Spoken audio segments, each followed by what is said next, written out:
Hello, everybody. Let me just double check and make sure everything is working. All right, looks good so far. All right. Cool, awesome. Hi, everybody. So I'm doing a little bit better at this point. I'm hoping that continues. It's been a little bit up and down. But for the most part, it seems like I'm getting better enough. So we'll take it. Today we're going to be playing Disney Dreamlight Valley. It's going to be a kind of shorter stream. So it may, be a bit shorter than usual, but I do want to try to get through the rest of the Stitch stuff. So we'll play through that, and then I want to chat about the new roadmap that was released for the rest of the content that Disney Dreamlight Valley is releasing for 2023.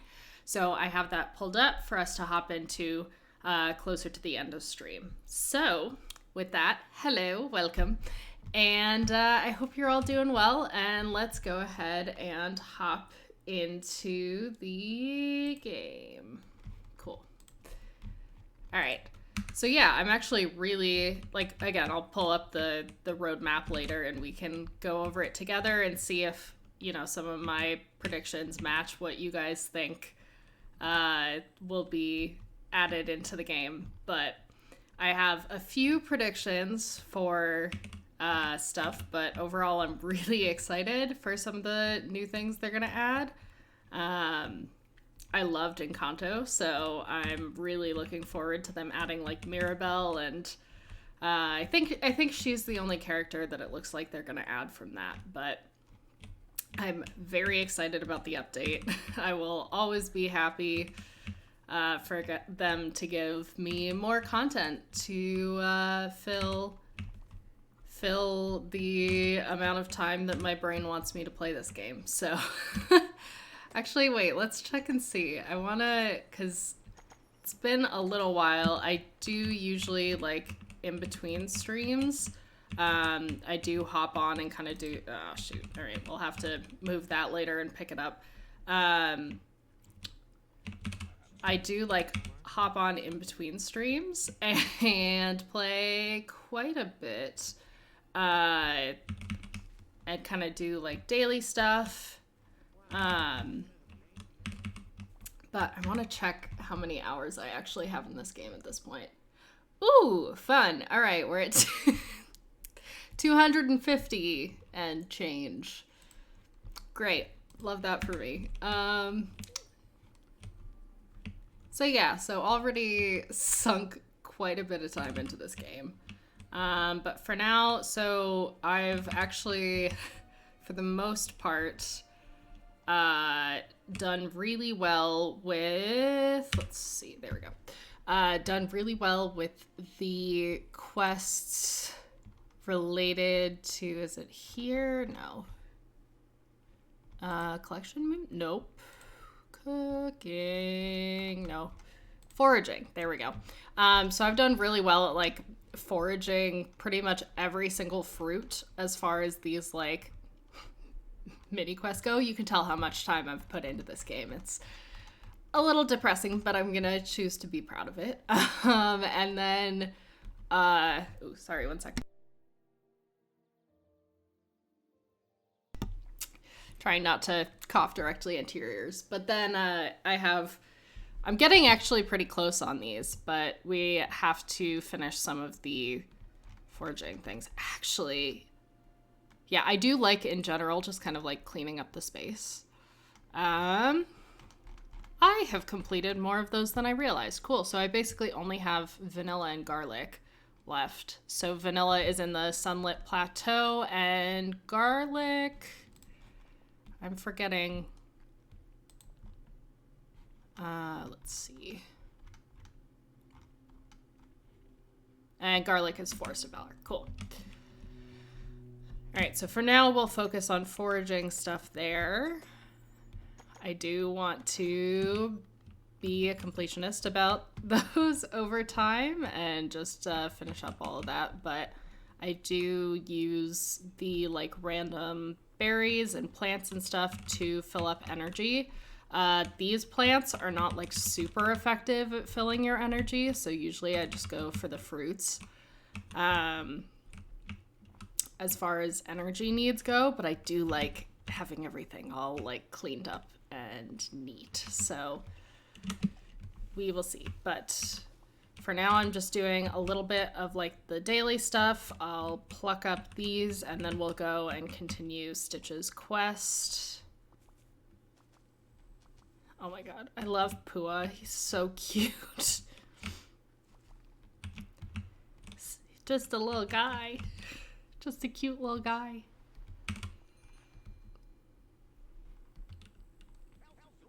All right. So we're gonna sell some stuff.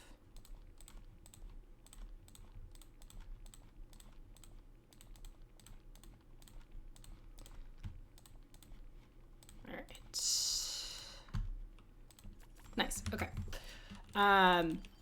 So yeah, for those who don't know, I have been off stream for a bit because unfortunately I got COVID right around Christmas and it hit me like a freight train, and I have been like pretty much out cold for a substantial chunk of the last month. So I'm finally starting to feel a bit better for the most part, although I did end up like getting a fever, a lot of fatigue and pain again on Wednesday, I think. But for the most part, I think I'm getting better. There is still a little bit of a lingering cough, which is great fun. So if you notice me like turning off the mic and leaning away, that's why. I'm trying not to deafen you guys. But yeah, no, I'm very excited to hopefully soon be feeling like more energized and kind of more back to my like normal self and being able to come on and stream a couple times a week. Maybe more. We'll see. I think it's going to kind of depend on how some of my other projects are going, but I have a few different freelance clients right now. For those who don't know, I'm a science writing freelancer. Oh, here we go. Pick the coffee beans. Oh. Okay, I didn't realize it would, like, destroy the bush. For some reason, I thought it was going to be, like, the lemons and stuff. All right, so hopefully we'll get the option for, to grow more, or to buy or something, more of those seeds.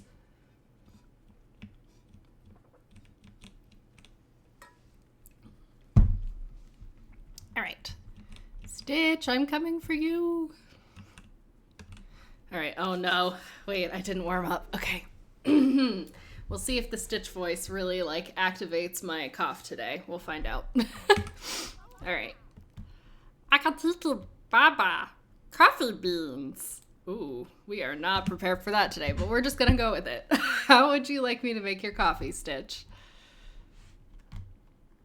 With sprinkles on top. I don't know if that'd be good. I mean, it's basically just sugar, right? So, but it'd be like crunchy. I'm just gonna do with a little bit of milk. I'm very boring. I don't know. Oh, that was not even close. La Krista. Before forgetting, Remy makes Stitch coffee. I guess I should go talk to Remy. We can tell him he can add coffee back to his menu. Oh, nice. Okay. So do we buy the coffee beans from Remy then? Actually, where is he? Yeah, in here.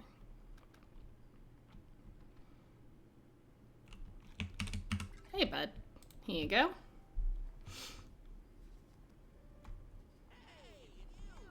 Hey, Shannon, what have you got there? Wait, are those coffee beans? Stitch and Wally helped me grow a new tree full of them. They'll be growing all over the village soon. That is amazing! I can add so much to my menu. I'm wondering what I should make first. Chocolate. Well, if you throw those beans together with a little bit of milk and some chocolate, you'll have a delicious mocha. Ooh, that's making me crave hot chocolate now. Sounds amazing, but I think I need something different. I've got just the thing. Throw a dash of milk in with the beans, froth to perfection, and my friend, you will have a latte in no time. That's a good idea, but I'm not sure if it's quite right. So I don't know if that unlocks the knowledge of the recipe in my little collections book. But I figured I'd click it anyways. All right. I just need something simple to help Stitch. Well, simple is the way to go with high quality beans like this. You can prepare them like you would any other meal, but make sure not to give it to Stitch before bedtime. And 1 cup a day is probably enough. With Stitch, there's such a thing as too much energy.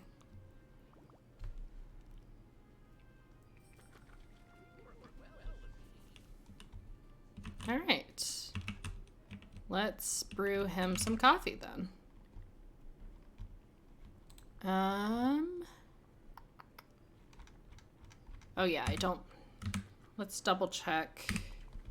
Not inventory. Let's go. Hello. Okay. All right. Oh, that's why M wasn't working, because it's the map and we're inside. Well done, Shannon. Okay, let's go to meals. Okay, coffee is an appetizer, so we just need the coffee beans. That's easy.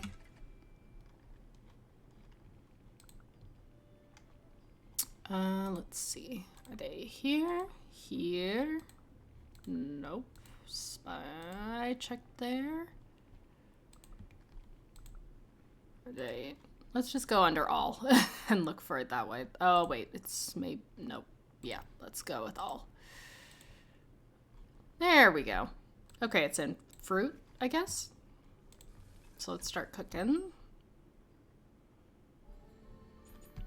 Nice. All right. Is that all we need? Just one? Cool. All right. Let's go find Stitch, get him caffeinated up, and I feel like he's going to do something crazy once we give him this, but you know what? We love that for him. We'll embrace Stitch being his full, unhinged self. Hey, little buddy. Oh my god, he runs so cute. Hi. Here's your coffee. Oh, that little face. Coffee. It's freshly brewed. Stitch, drink it all. Uh-oh. Ducky da. Stitch, not sleepy anymore. Phew, that's good. Now you can use all that energy to explore the valley with me. Stitch wants to find mysteries of the valley with Shannon, but maybe go later. Stitch use energy to help Wally with gardening right now. Oh no. Tukaba, akachuta. Alright, let's see. What's his next? Alright, so we need to level up his friendships. So let's talk to him. I can do that. You're in a beach. You're getting ice cream.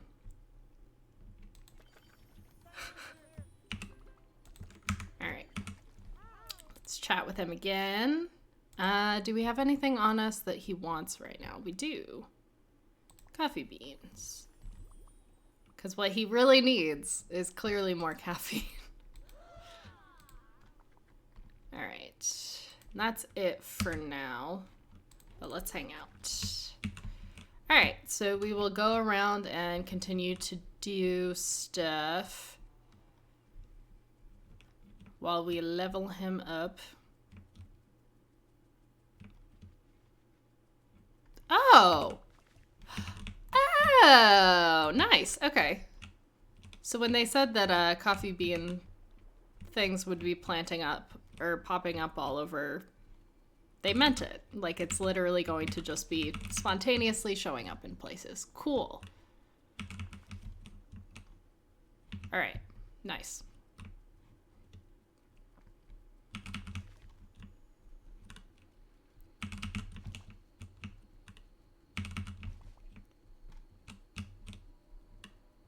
We'll go through and do, like, all of the stuff that requires watering after we do, like, the basic stuff that I do every day. Oh, shit. Do I have enough space in my inventory for all of these? I hope so. Cool. That worked out surprisingly well. Usually when I get that explosion of gems, my inventory is completely full.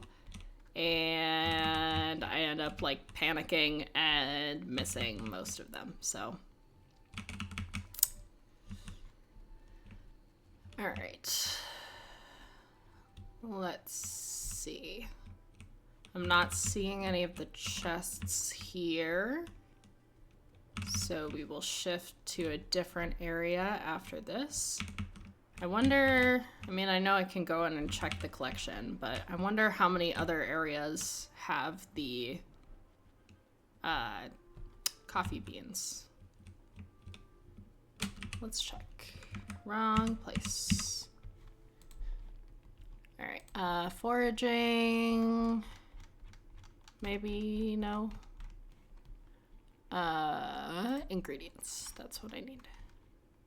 Coffee bean. Just Glade of Trust. Cool. Alright, so we'll be coming back here a lot then to collect up a decent backlog of that.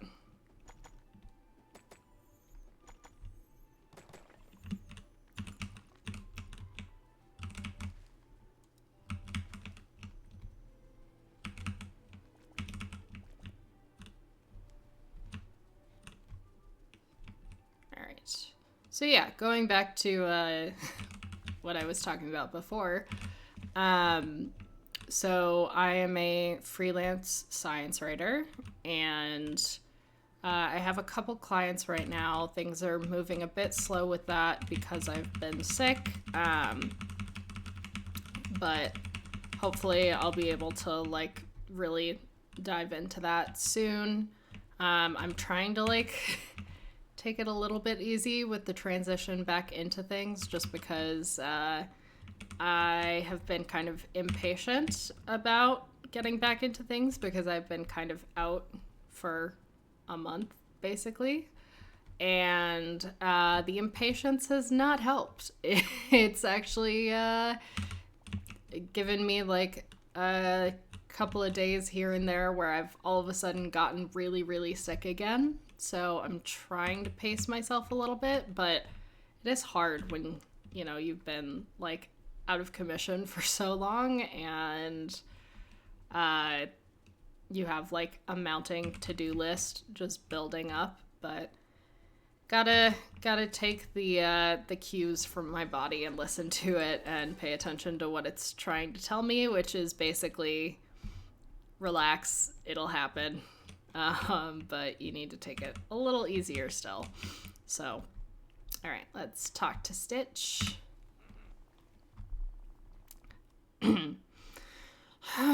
So boring. You find something for Stitch to do? Sure. What have you tried doing as a hobby so far? La Crista. First, pranking Donald, but that makes badness level too high. Then washing dishes to help Remy, but dishes break a lot. Then I help Merlin with books. And how did that go? Naga Burtifa. Stitch put books by size, color, and deliciousness. Oh no.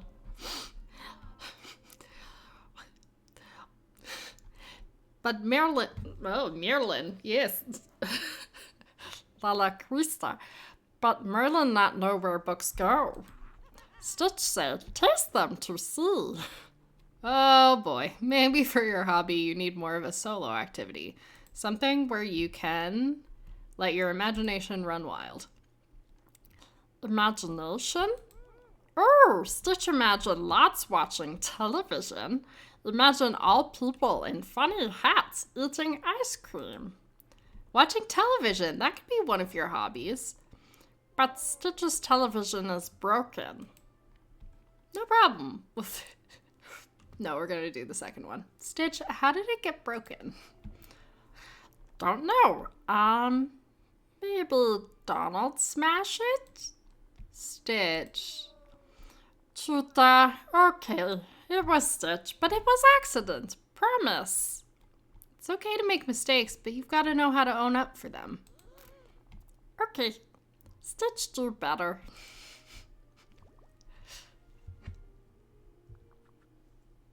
Alright. What do we can drop this, that's fine.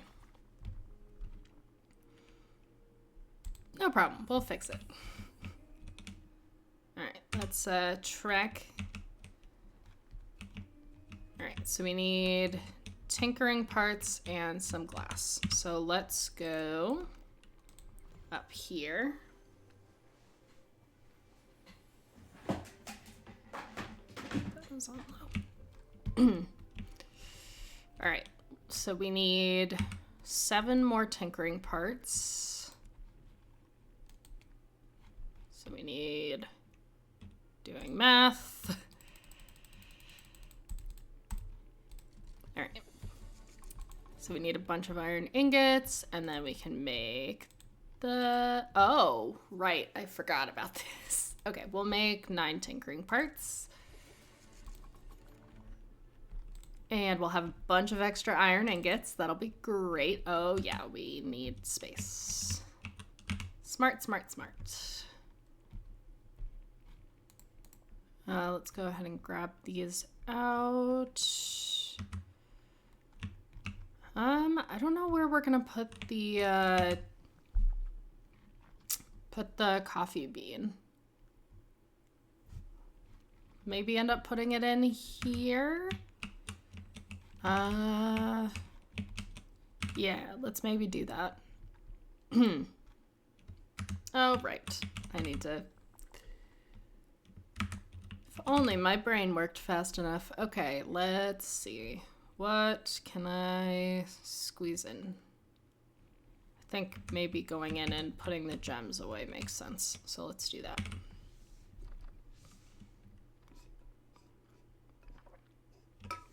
All right. Do I have any fish? I do not. All right. Oh no. There we go. All right, we got one in. We can sell the rest. Okay. Just checking what else can go in here. That's it for in here, and then we'll go back out and let's swap around these. I think that makes sense. Then we can go sell a bunch of stuff. All right, I think we should have space for the glass now at least, but let's just go ahead and put away one more thing. There we go. All right, let's make some glass. All right, we need 3. Great. Okay. Oh, and then we repair the broken TV here too. That makes sense. Furniture.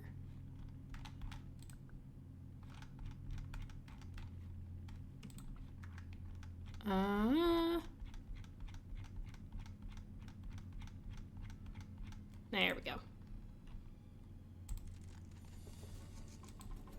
Nice. All right. let's go over to Stitch's house. Hey, buddy. Do I have anything else I can pop in here, or is most of this... Ah, yep, okay. Put this away. Honestly, I should probably sell some of these, and then I'll store this here for now. It goes better in a different spot, but I don't have space there right now, so we will figure this out as we go. Let's go ahead and sell stuff. Got a lot of stuff that can be sold. Thankfully, we're at a point now where, like, I'm never really wanting for money. I am very comfortable financially in this game at this point. Took me a little while to get here, but we're here now. All right.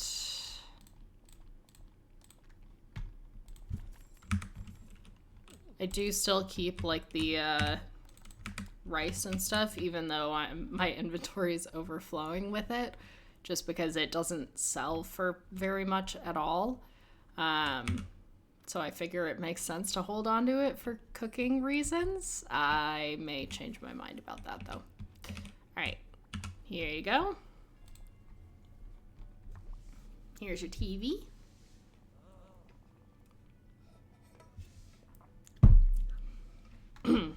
La la Krista.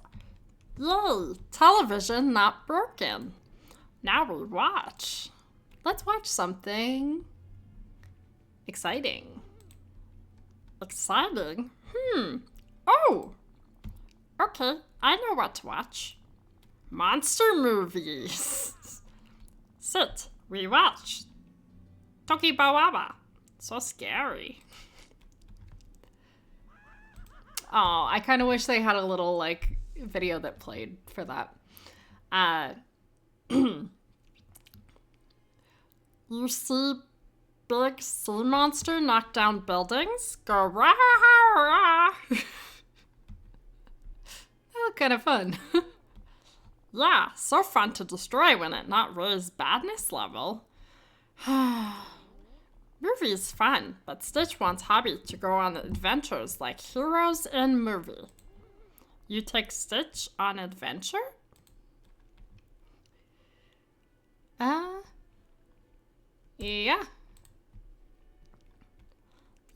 Yeah, we go on adventure. Kubaja. But Shannon not look ready for adventure. I look just like you, what do you mean? Put on adventure clothes like hero and movie, okay? Alright, what constitutes adventure clothes? Ah, sporty clothing, okay. Let's see.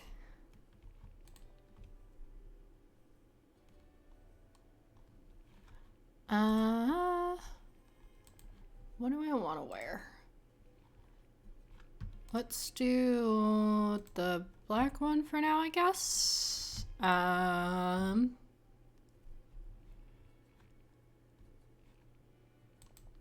What's the difference between stylish black sweats?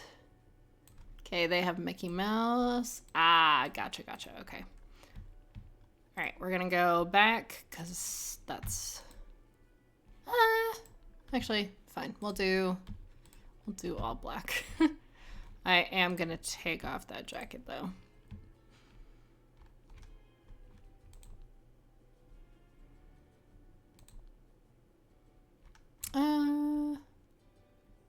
Sure. We'll leave jacket off for now. And sporty shoes. Let's do dash of blue to match our hat, which we're definitely keeping on. All right.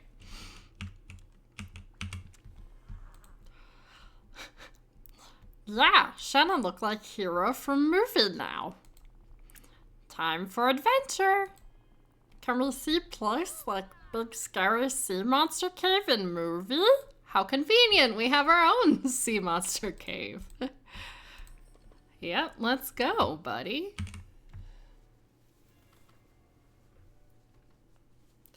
We actually kind of have like 2 or 3 places like that.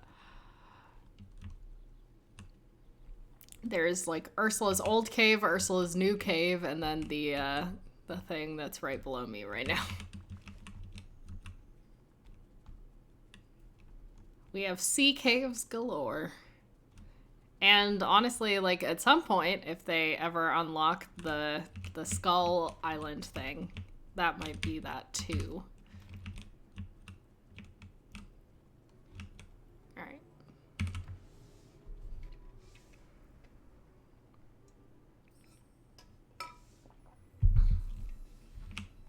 Hey, Stitch buddy.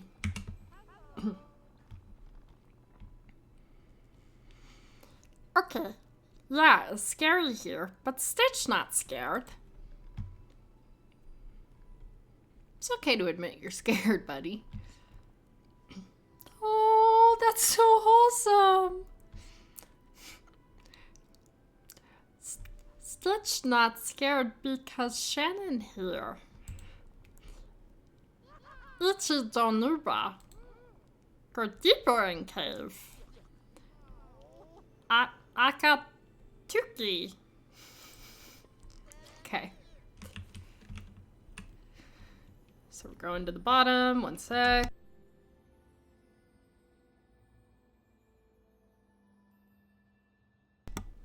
Oh, fun. All right.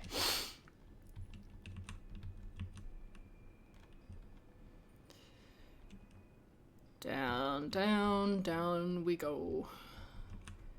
Deeper into the cave. Hello. Hey, buddy. All right. Well, what do you think? Oh.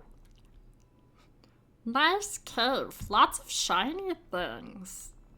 But where is sea monster? Adventure not good if no sea monster. Stitch wants big purple sea monster with tentacles. How convenient. We have one of those too. The closest thing we have to what you're describing in this village is Ursula, I guess. Ursula? Ooh, yeah. We'll visit Ursula. We'll visit Ursula, but just to be sure. But just be sure not to make any deals with her. The last thing we need is her making you part of her garden. Stitch be good. Make friends with Ursula. Go, go, go! Oh, so cute. Okay. Let's go to Ursula's house then. Oh. That was weird. Got a little stuck there for a sec.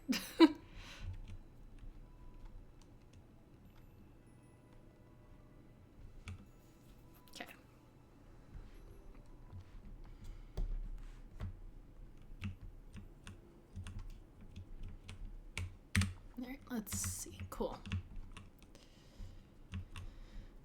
All right. Ursula.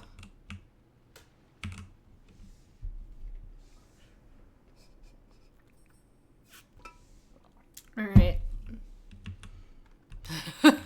Yeah, I mean, I'd be pretty annoyed too if someone was coming in just to tell me I was a big purple sea monster. Ugh, why are you bringing that rude, bratty creature to my home? He was curious about you.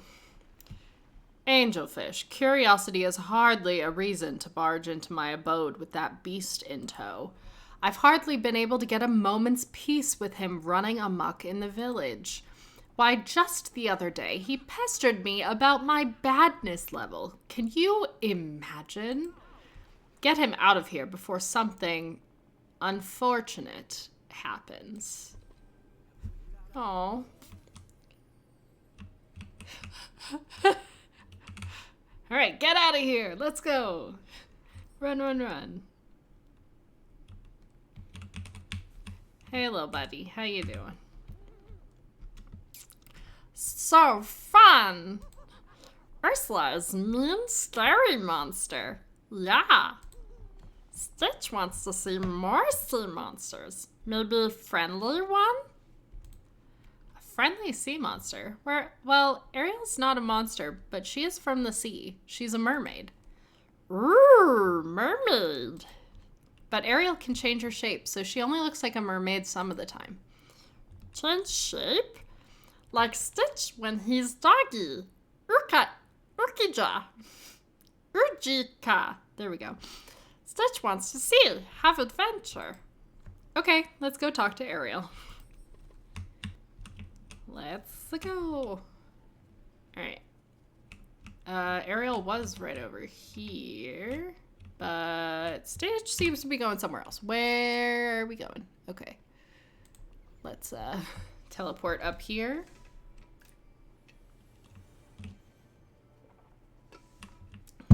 And let's see what's going on. Alright. There we go. I couldn't get that in time. Hi, Ariel. Shannon tells Stitch you're a mermaid who changed shape. Stitch, it's so nice to see you. Oh, you are nice, sea person? Not like Ursula. She mean. Yes, you should be careful around Ursula. She likes to trick people so she can get what she wants.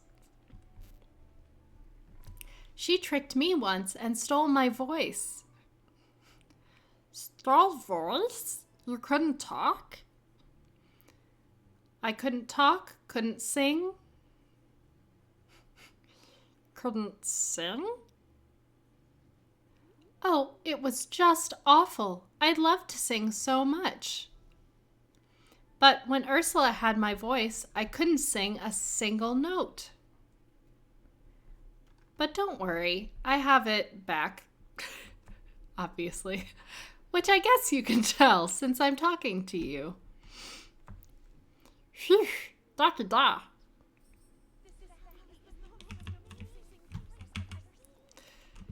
Stitch is glad Ariel's okay. If I lose voice, I would be very sad. Me too. I wouldn't be able to sing. I don't know what I'd do if I couldn't sing. Yeah, Stitch wants to sing. Wait a sec. You like making music? That's perfect. I should have thought of this before. Music can be your hobby. You can put on a show and play for the whole village. Ooh, Stitch liked that idea. Go practice songs now for show. Then Stitch be model citizen. Sure, buddy. Alright. So I think... Are we still hanging out with you, or, maybe not. Alright, let's go hang out with them again. Let's hang out. Cool. Alright, what is the next? Alright. Stitch, friendship level 10. It's gonna be a little bit of grinding, but I think we can potentially do it today. I think we're at like friendship level 8 right now.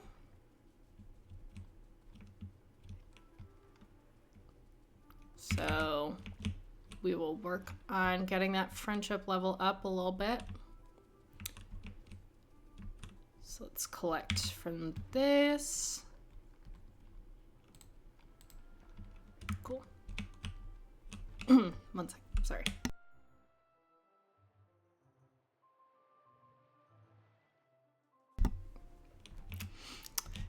Doing great over here. All right. So let's teleport.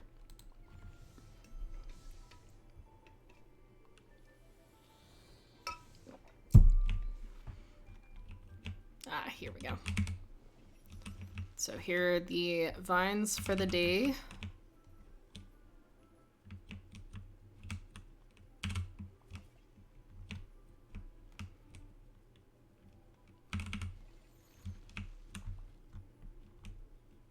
So we're gonna go around and collect those.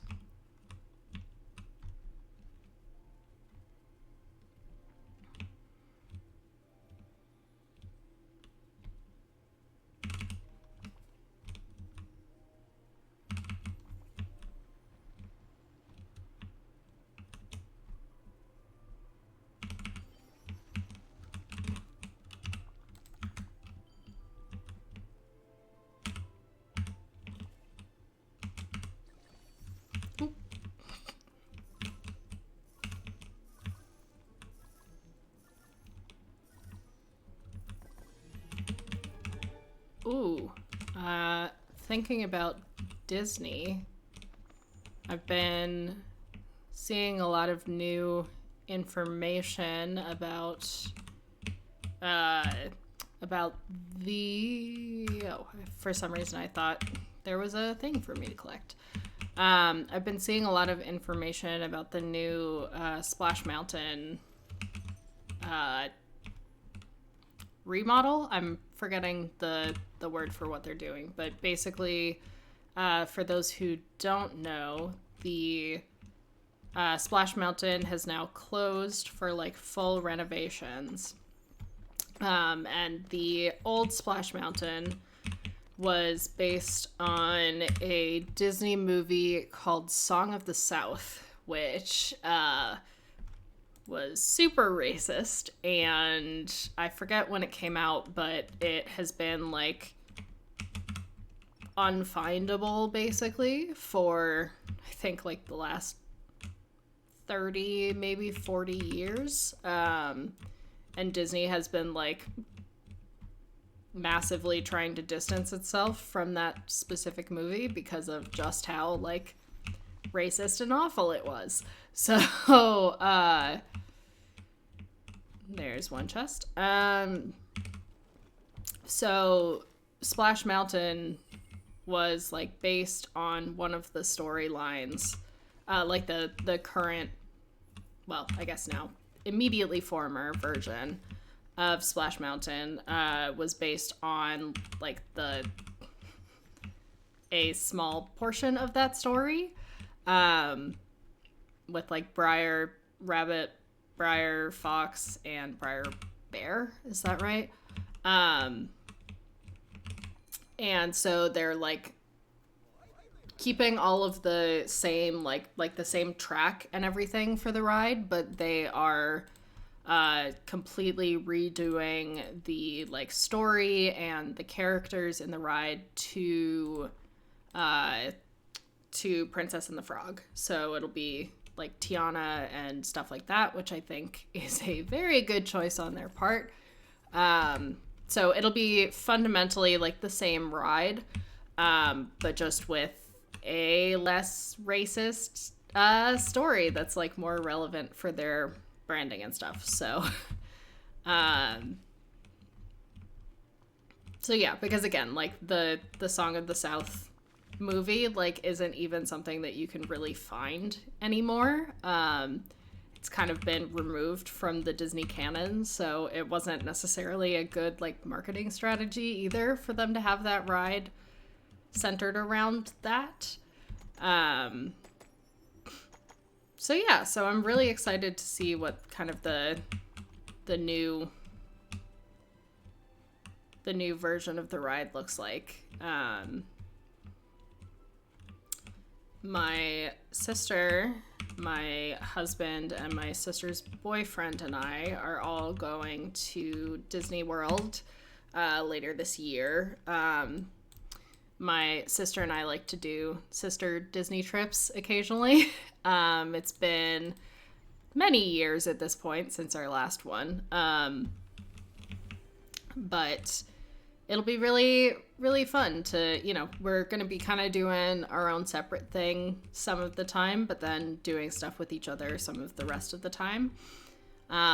So I'm really excited about getting to go again because it's been a while for me since the last time I went to Disney. So I'm a little disappointed that Splash Mountain's going to be down while we're there, but and like a couple of other rides I think will also be down. I think Rock and Roller Coaster is also going to be down, which is sad because it's like one of my favorites. But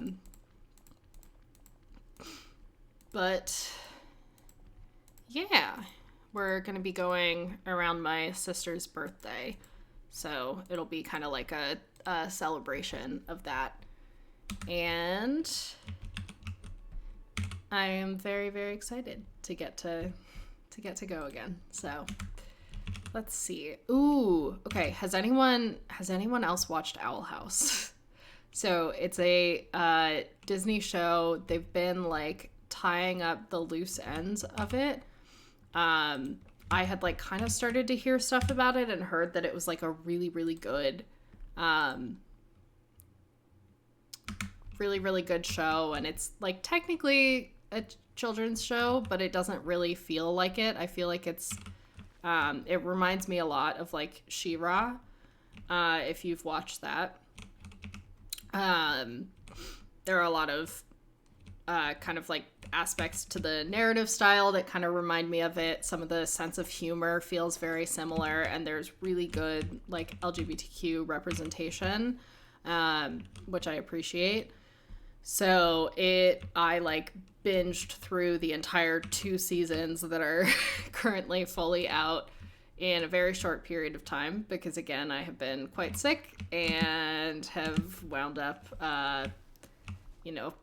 basically reading or watching TV shows for most of that time. So had a lot of time to catch up with stuff, but it was so good. Like, I'm tempted to already like go through and rewatch it. I'm trying to like convince my husband that he needs to watch it so that I can watch it with him.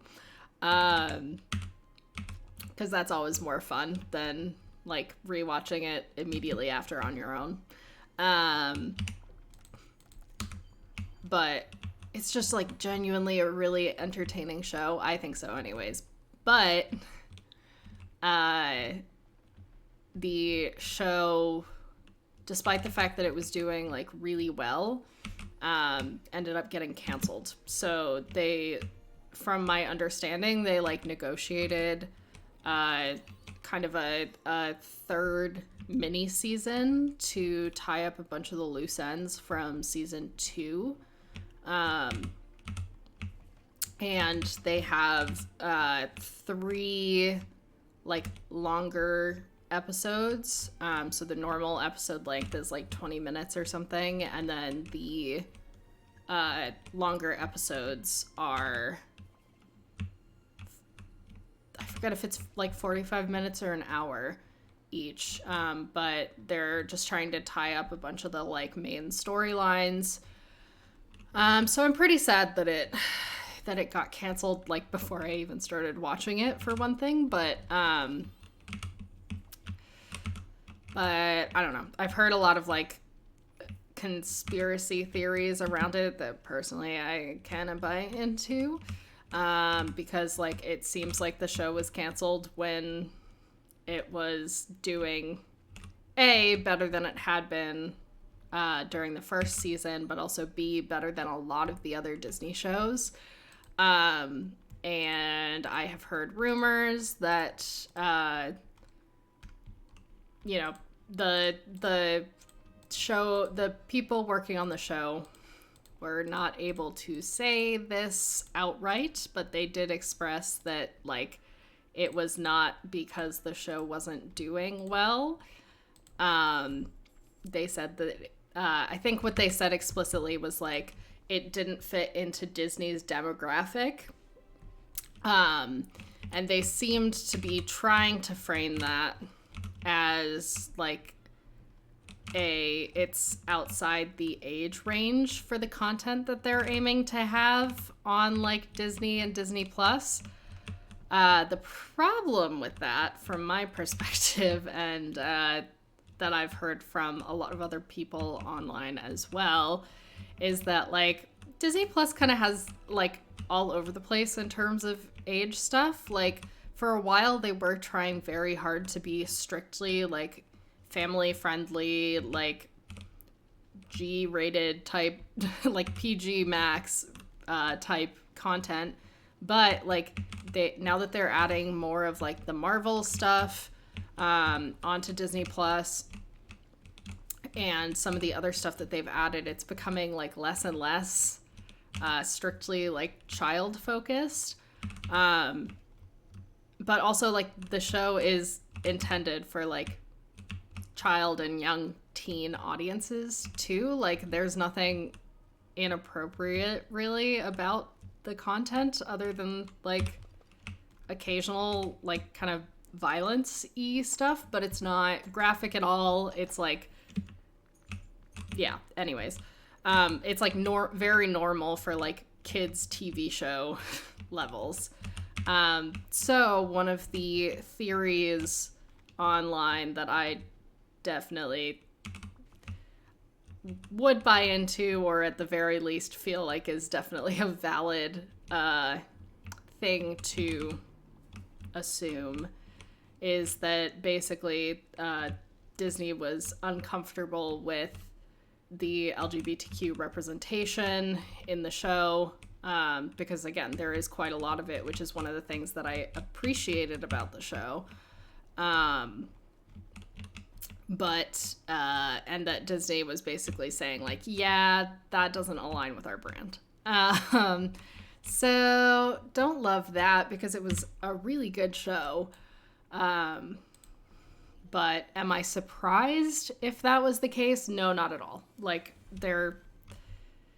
Disney is very conservative leaning with that kind of thing. There isn't much like explicit in the sense of like actually like visible and stated clearly LGBTQ representation, not like sexually explicit, but like clearly out there in the open. And like Disney is definitely really still struggling with having that in there. So I'm wondering how much of it is actually, yeah, like what they say on paper versus like the part that they're not saying behind that. So yeah, a little salty about that. But so damn good show. So I would definitely recommend it if you like children's shows and cartoons, and if you haven't seen it, it's a really good show. Basically, for a brief like summary of it, I'll try not to give away any spoilers beyond like what's in the first episode, but basically a like young either preteen or teenage girl ends up going to like, she's a little bit of a misfit in like her, oh hi Clover, she's a bit of a misfit in her like current life, current school. She's like a little bit weird and like doesn't fully get along well with her classmates and stuff. And her mom is going to send her to like a camp to basically reform her over the summer, to kind of like reform her into like a normal kid who thinks inside the box. And she ends up like going through a portal into this magical world where she is essentially like able to fully express her like fully weird self. And yeah, it's a lot of fun. It's a good show, and it's like a magical world with like magical school stuff. So if you're into any of that kind of thing, it's a really good show. So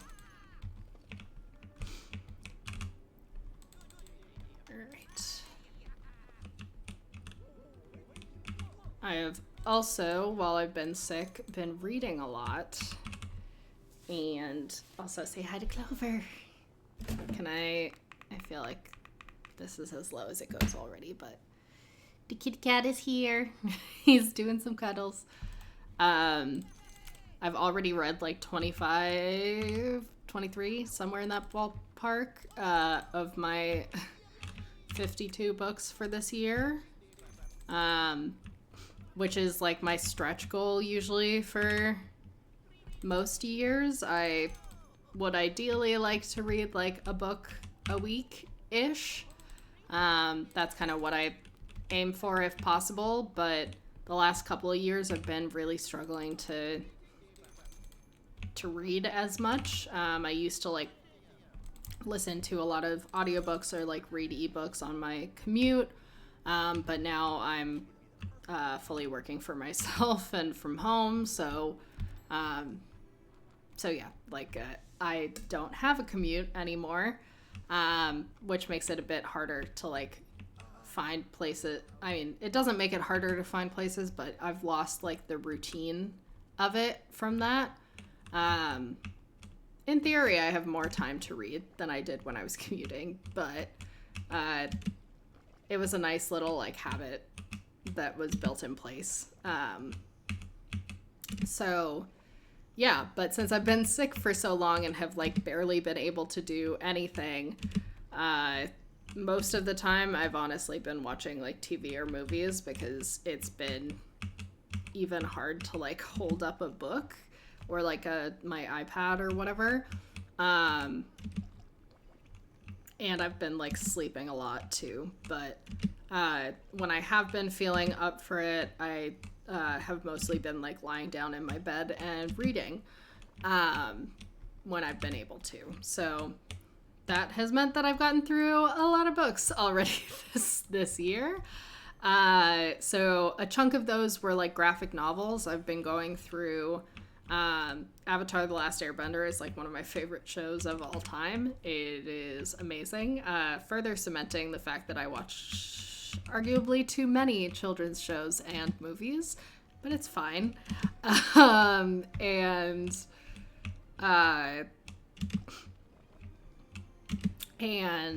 where was I going with this? Oh yeah, so I've been going through and reading a bunch of the graphic novels that take place either like during the existing seasons of Avatar: Last Airbender, where they like have like graphic novels / comics that like trail some of the side characters that you're not focused on during certain parts, but that like have important plot pieces. I'm gonna try to not like spoil anything. But like one of them follows Suki, for example, if you've watched the show, during a part where like she's not with the rest of the gang. So yeah, and then and then some of them are for like events happening immediately after the end of season 3 of Avatar: Last Airbender, that like carry on and sort of help make some of the transition points for stuff that we start off with in Korra. So been going through those, and those were super, super interesting. I really liked them a lot for the most part. I'm not the this may get me some hate, but I'm not the biggest fan of Katara and Aang together, and so some of the moments where they were like, oh, sorry, spoiler alert, some of the moments where they were a little bit like mushy was not my favorite.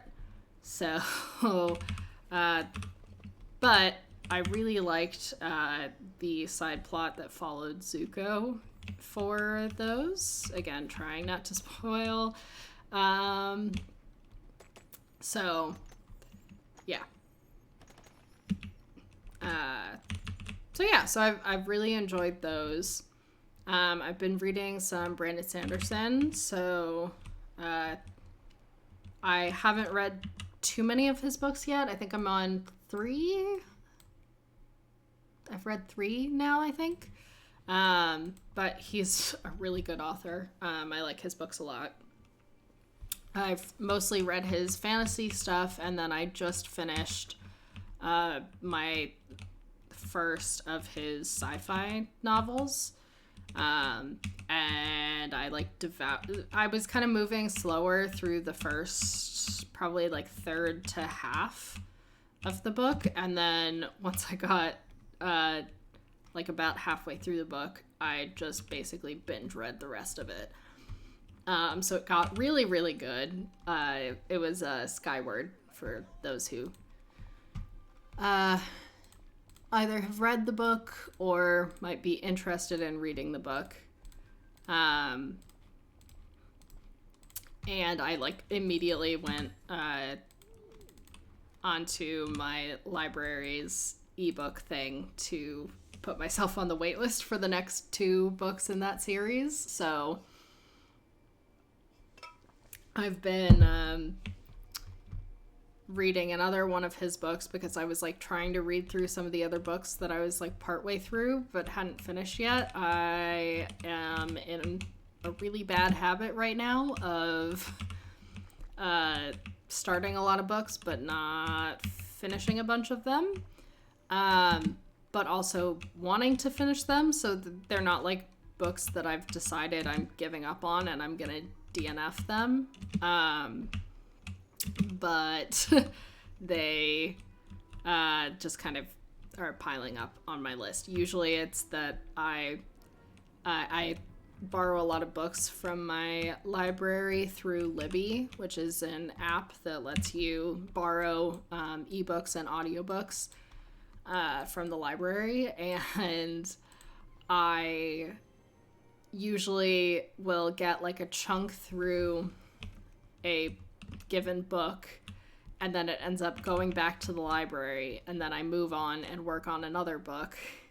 But then I get stuck with a bunch of books that I'm like, maybe a quarter of the way to halfway through.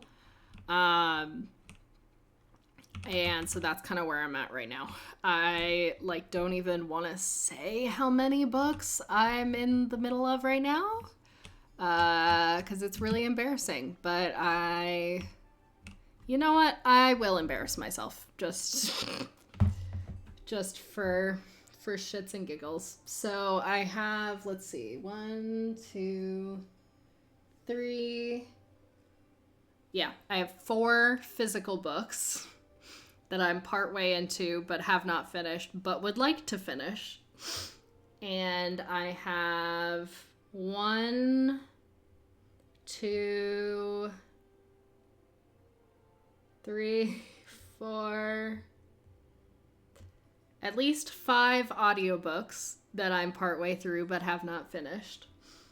And for ebooks, I have 1.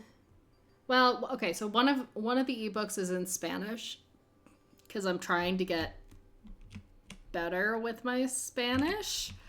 So I checked out a one of the Harry Potter books from the library to try to slog my way through, to try to work on my Spanish a little bit. So I'm not gonna count that one because that one's gonna take me quite a bit longer to get through. So 1, 2, 3, 4, 5, 6, at least 6 or 7 ebooks as well that I'm partway through with every intention of eventually finishing. So that's where I'm at right now.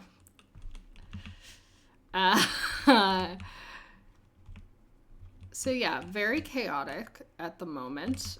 But yeah, so a bunch of those were me being I want to definitely read this book at some point, but it just wasn't quite the right mood for the moment. Some of those are a mix of nonfiction and fiction. Okay, here's my ideal balance. Would probably be, I think I could do 1 audiobook that's nonfiction and 1 that's fiction, and then 1 either physical or ebook. So I'm perfectly down for having 3 books that are kind of ongoing reads, but right now it's way more out of control than that. So yeah, but again, a chunk of those were me being okay, I have to wait for the next Brandon Sanderson book in the series that I'm now really invested in to come out. And it has not to come out, but for me to reach the top of the library wait list. And that has not happened yet. and none of the other books like quite scratched that itch.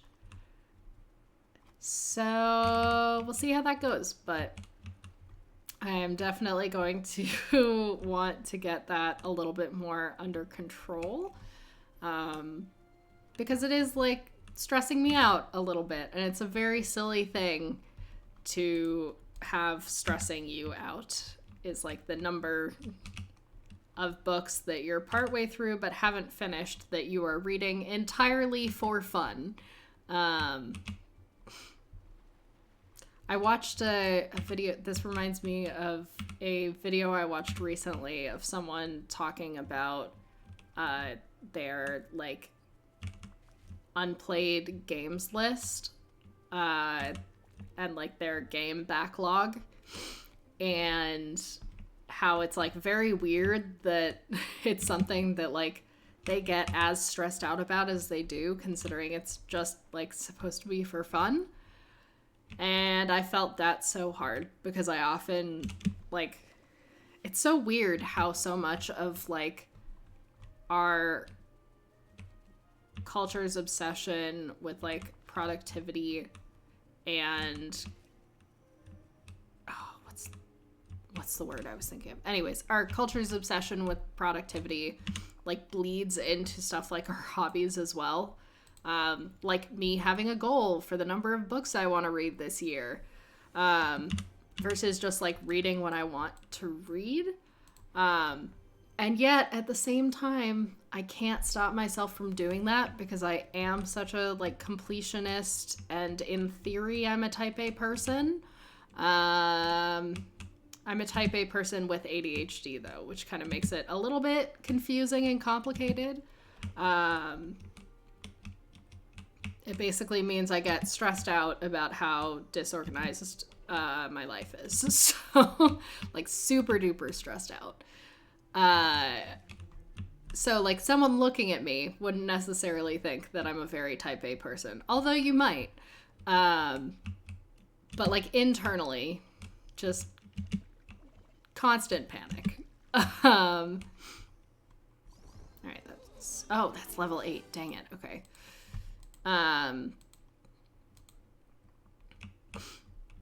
So yeah, but it's like right now I'm also like having a little bit of a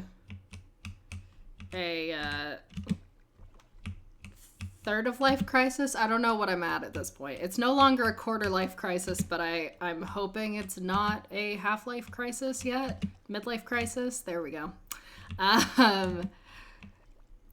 Where I'm kind of like questioning a lot of like things that I sort of assumed as fundamental values for me. I've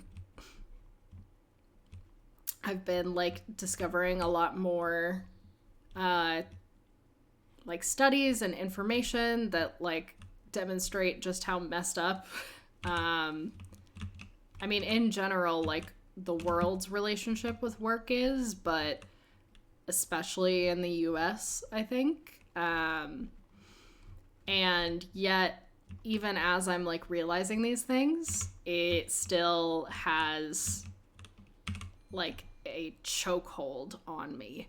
Like I'm cognizantly aware of the fact that I don't like fully agree with a lot of aspects of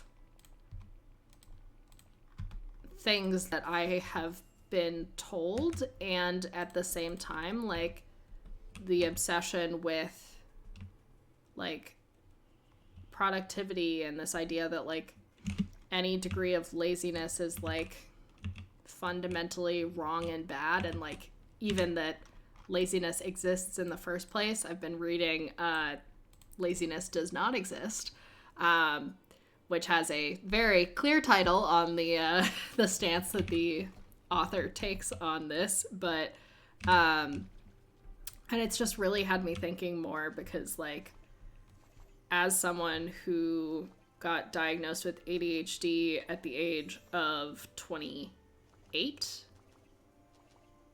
yeah, I think I was 28, and like was undiagnosed for my entire childhood. Like, I definitely internalized this message that, like, I was lazy because I struggled to do certain things. And, you know, despite the fact that, like, in my teen years, you know, I was in all honors and AP classes. Like, I did theater after school, which was every single day of the week, except Fridays. Or, sorry, every single school day, except Fridays. And was, like, for 4+ hours in the evenings, usually. I think we started out usually with, like, 3 hours after school right at the beginning, and then escalated as we got closer to the show week. So, like, three hours initially, then to 4, then to, like, 5 hours, and sometimes even later than that. And, like, my parents were very involved in the church, which meant that me and my sister were very involved. I am no longer religious at all. But, like, that was something that was very present in my younger years. Like, I did speech team back in high school, which we had, like, meetings every Wednesday night that were, like, after play practice. So it was basically, like, play practice from immediately after school until, like, 7 p.m. at night or something. And then, hey, Hefty, how's it going? And then I had, like, a half hour to scarf down some food, and then speech team from 7:30 to, like, 9:30 at night or something. And it's, like, fundamentally, even if we agree to, like, laziness being a concept that exists, like, I was not a lazy person at all. Like, I did a lot of shit. And, like, that wasn't even including, like, taking into account homework and stuff that had to happen. So it's just like, but I felt so lazy. Like, I felt like I was doing so much less than so many of my peers and not doing it as successfully. And just, again, like, that pervasive, like, internalization of, like, I am lazy and that is bad, is something that I'm starting to question a lot more. But again, it's really hard to, like, take these ideas that are, like, again, so pervasive in our culture, of even just, like, defaulting to assuming that hard work is the, like, working hard as in, like, working yourself to the point of disease or death or whatever, or, like, mental illness, or, you know, any of these things, that's, like, an ideal that we should be aspiring to in any way, shape, or form, and that, like, living a much more, like, gentle, calm, relaxed life is inherently, like, less worthwhile than that. Like, that's something that, yeah, I am thinking about a lot right now. But again, it's so hard to say, like, hey, I think I maybe believe something that's very different from what a lot of other people around me believe. Although, definitely, like, I'm not the only person who's going through this realization right now that, like, the ways that we've structured our world are not sustainable for us as humans or for the world itself. So yeah, sorry, long tangent there, but yeah, Hefty, how are things going? If you're still here, I'm glad to see you. It's been quite a while.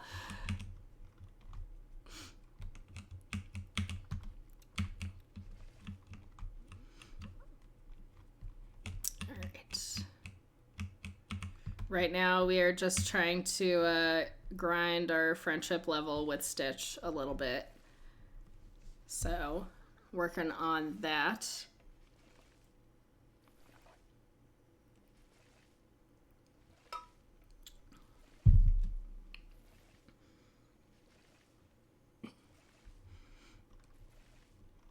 Ooh, nice. And things have been okay. I've been very sick for the last, the last week. I've been doing overall better, but like for the month before that, I was very, very sick. So I got COVID around Christmas, and then I've just been MIA basically since then. I was going like in and out of fever for that whole month. Was dealing with a lot of like body pain, difficulty breathing, exhaustion, stuff like that. So super duper fun. Would not recommend COVID to anyone. But I am very happy that I'm like starting to finally come back out. I have really missed streaming and like even just being able to like watch other people's streams and actually have the energy to interact at all. So I'm hoping that that'll be coming back a little bit more soon. But yeah, what games have you been playing a lot lately? And how is work going today too? Asking 1,000,001 questions.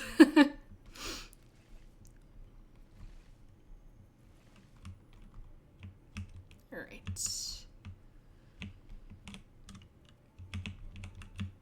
Let's go through and water.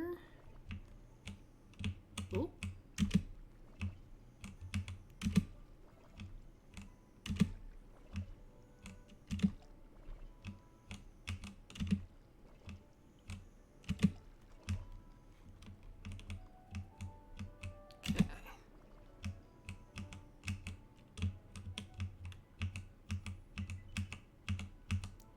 There we go.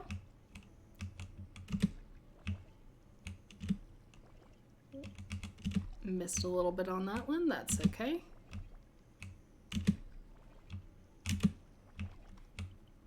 All right. Next area.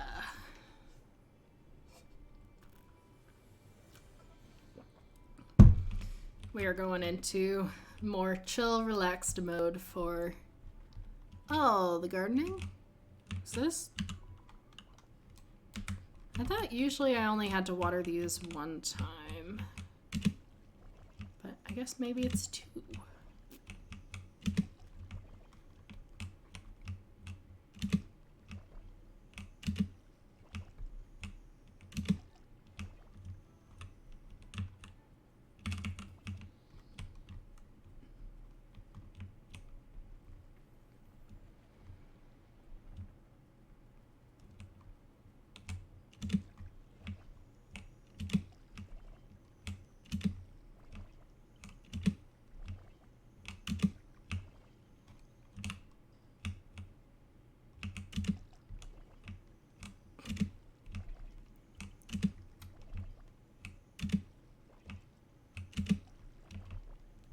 But yeah, also, if anyone has any book or TV show recommendations, very open to those at the moment. Again, still recovering a bit, so we'll probably still be watching quite a bit of TV and stuff. In general, for books, I'm pretty into sci-fi, fantasy. Occasionally I'm in the mood for like a little bit of like romance-y type stuff. I really like Christina Lauren. Their books are great. And big fan of Jane Austen as far as like romance stuff goes. Let's see, what else? And then for TV shows, I'm a little bit all over the place. Right now, I'm definitely feeling more in like a comedy mood. I've been rewatching New Girl. and been mostly trying to watch stuff that's pretty like lighthearted and fun. So some like children's TV. Oh my god, Bluey is so freaking good. If you have not watched Bluey, it is an Australian children's show about a family of dogs, basically. And it is so cute, and the way that they handle like really difficult issues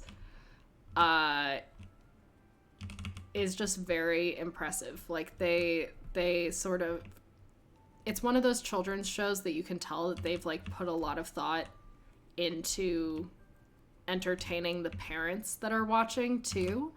And I would argue like potentially it's more for the parents than for the kids. They have like a lot of moments where like the parents will like mess things up and will do things wrong, and then like showing a really good example of how to like heal those kinds of things, and like how to navigate times when things don't go as you intended with family members.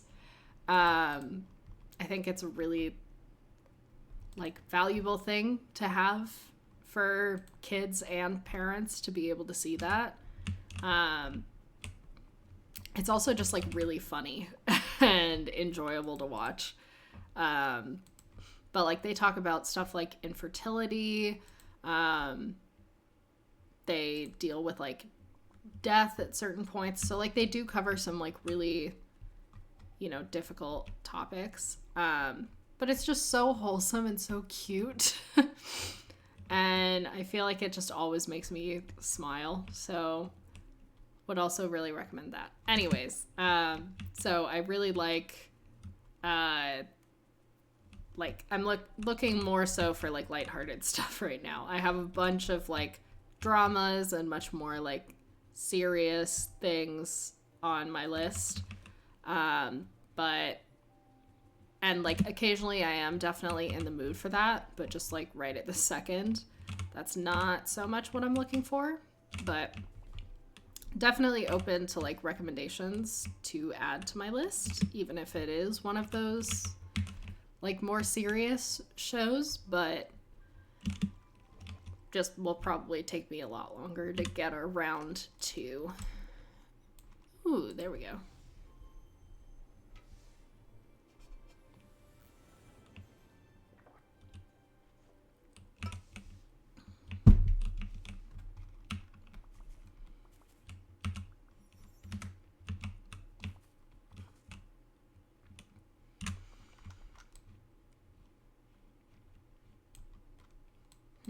All right, let's figure out Stitch's remaining gifts. I think that makes sense.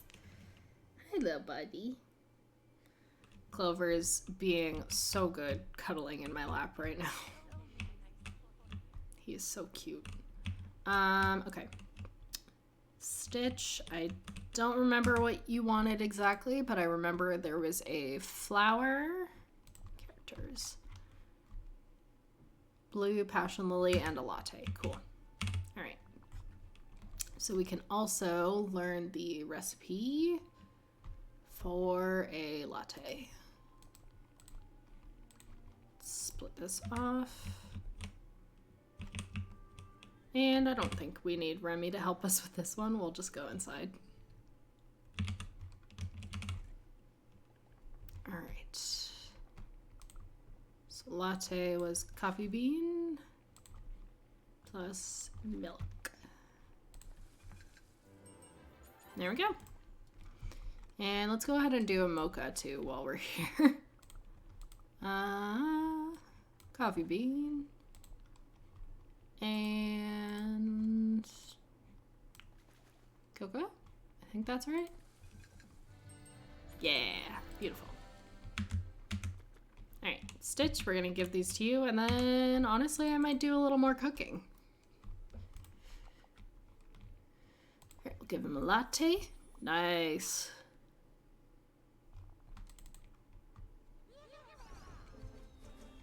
Yeah, I think we can definitely get him up to level 10.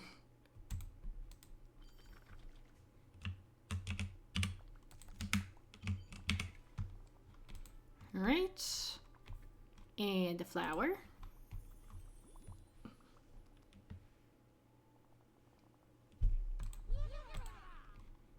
All right. All right, let's check the recipes. And see what else we can make with the... I'm assuming that I can't make a lot of stuff in here with the coffee beans. I could be wrong, but...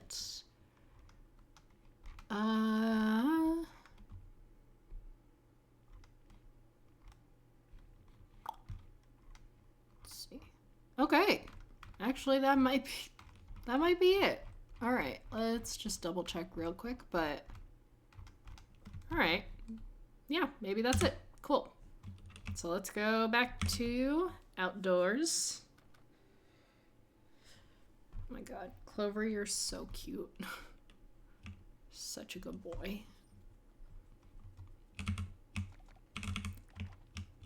He's been so snuggly while I've been sick, and he has just been taking such good care of me. He is... We often call him Nurse Kitty. Because, like, when either of us are sick, usually me, Clover will just, like, spend the entire day cuddling with that one person and, like, ignores the other parent. And he's just so snuggly and, like, will not leave your side. And I've noticed that occasionally he'll, like, sniff at spots that are hurting on my body without it being obvious that that's the spot that's hurting. Like, there was one time that I got this, like, pinpoint headache right here, and Clover came right up to me, like, was standing on my chest and sniffed and then licked that single point on my head. And it blew my mind. I've been convinced, like, because often, you know, like, if I have cramps or something, like, he'll come over and be kneading on top of it, which doesn't always help, but, like, the thought is there, I feel like. Maybe that's just wishful thinking, because he's a cat, but my brain tells me it's him trying to, like, take care of me. And like, that could easily just be, like, he sometimes likes kneading my stomach, you know? Like, that just happens sometimes. But he almost never, like, licks us and, like, tries to groom us or anything like that.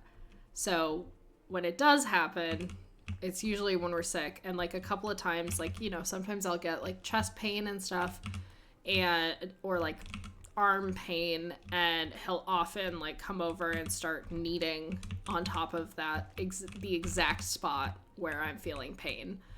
And it's just uncanny. Like, my brain goes into science mode and tries to figure out, like, how functionally could that be happening? Like, can he smell or sense, like, the inflammation somehow?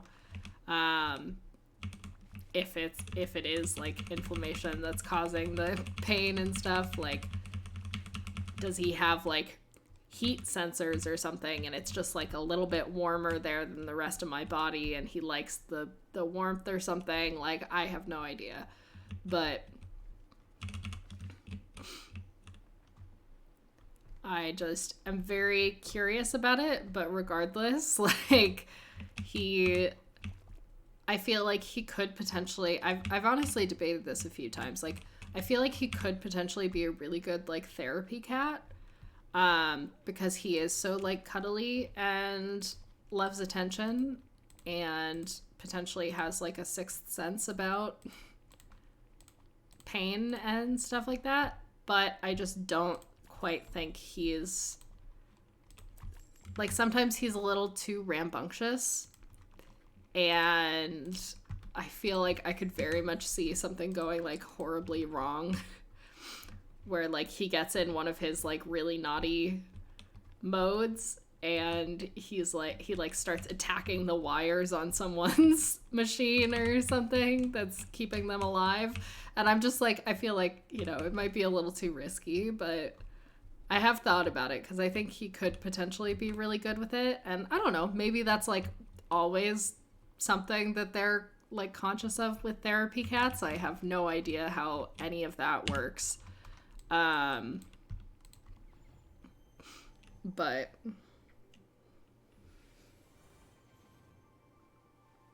plus he's sometimes a little bit cuddly with strangers, but usually a lot less so than he is with me and Dan.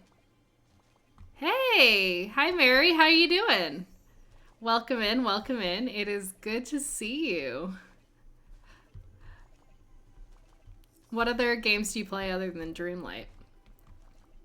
And how do you like Dreamlight Valley? I'm curious. I've really enjoyed it so far. It's a lot of fun.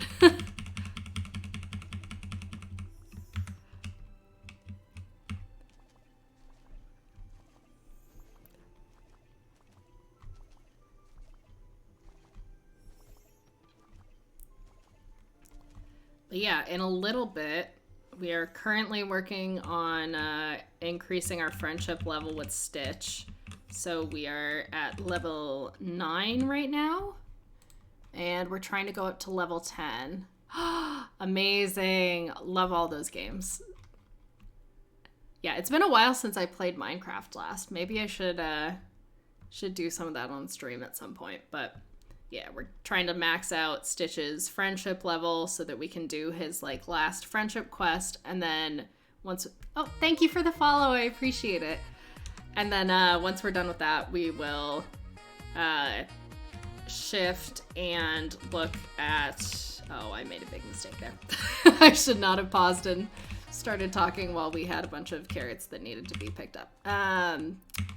We'll talk about the roadmap for content for this year for Disney Dreamlight Valley, and we can speculate on what some of the stuff means, because some of it's very like outright and obvious, and some of the rest of it is a little bit more of a guessing game. So either way, I'm super excited to have more game to play. For those who are like just coming in now, I have played 250 hours of this game so far. So definitely have put in my time and really enjoy the game. But I am definitely, like, I've maxed out all the characters at this point. Amazing! I love that. Yeah, I play lots of cozy games here. So put in a lot of hours, but I'm getting to a point where I've kind of, like, to some extent maxed out most of the stuff. Like, I usually check in each day to kind of go through and buy stuff in the shop, just because I don't think... I know I haven't unlocked all of the purchasable items yet. And I'm trying to do a little bit of that because I am a completionist. But yeah, so 215, yep. So very much on the same level here. But yeah, so it's a really addicting game. Like, I just get super sucked in. Like, I love Disney movies. I have ever since I was a little kid, and so it's very much like optimized for, it's like a cozy game. It's very relaxed.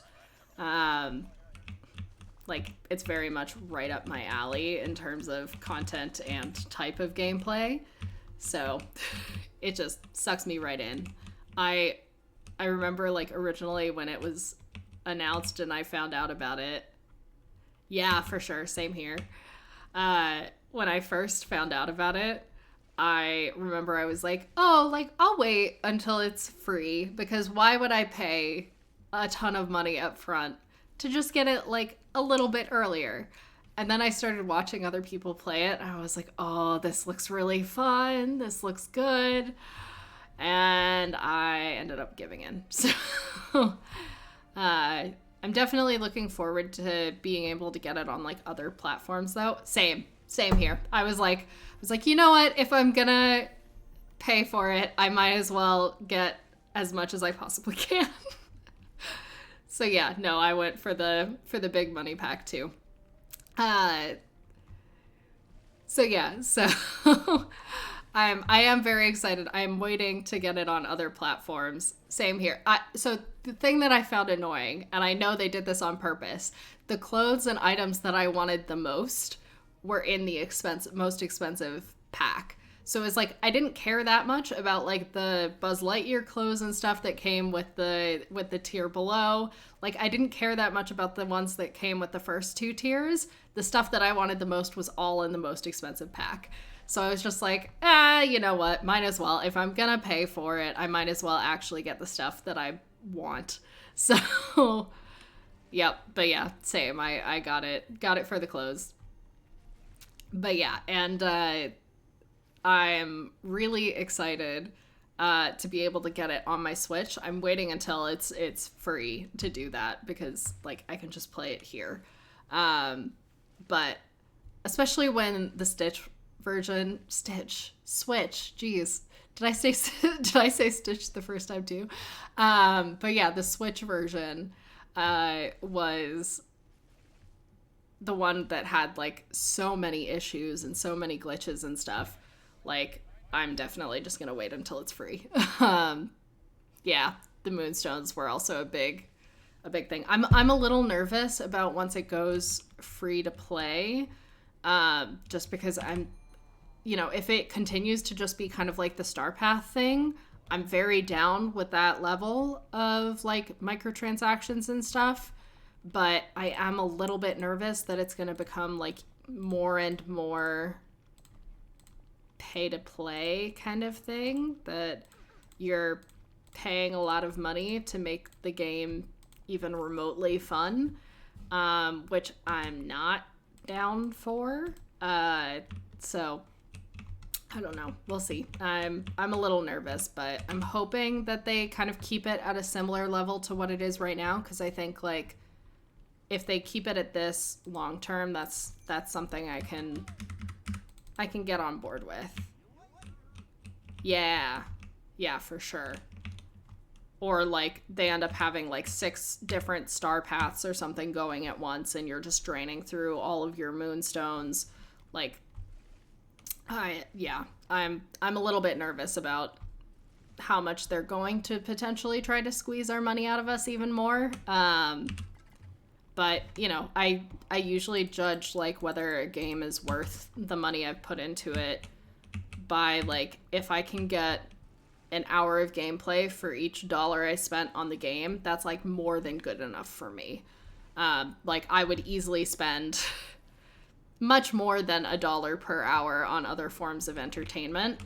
So it's like if I can get that much value out of a game, I'm happy with it. So far, like I have gotten so much enjoyment and like playtime out of the game so far that I feel like it's worth the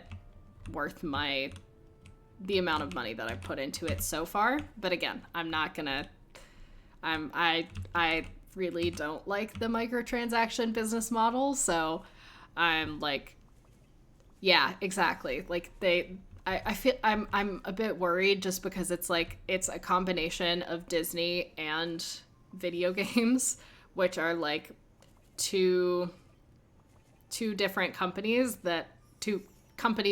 industries that are like very money hungry. So I'm just like a little bit nervous about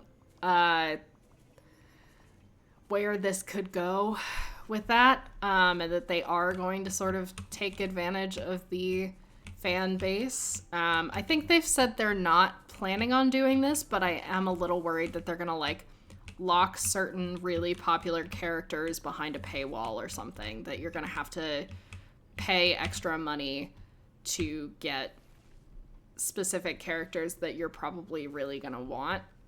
I really hope they don't do that, and I feel this could be totally wrong, so do not take my word on it, but I feel like they said that they weren't going to be doing that, and that it was going to be more like aesthetics that would be locked behind a paywall versus like actual gameplay being locked.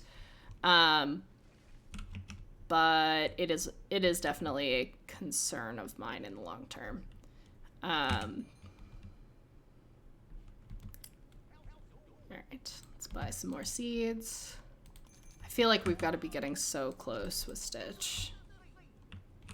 Where are we at, bud? How are we doing? Let's check here. Yeah, exactly. I hope so.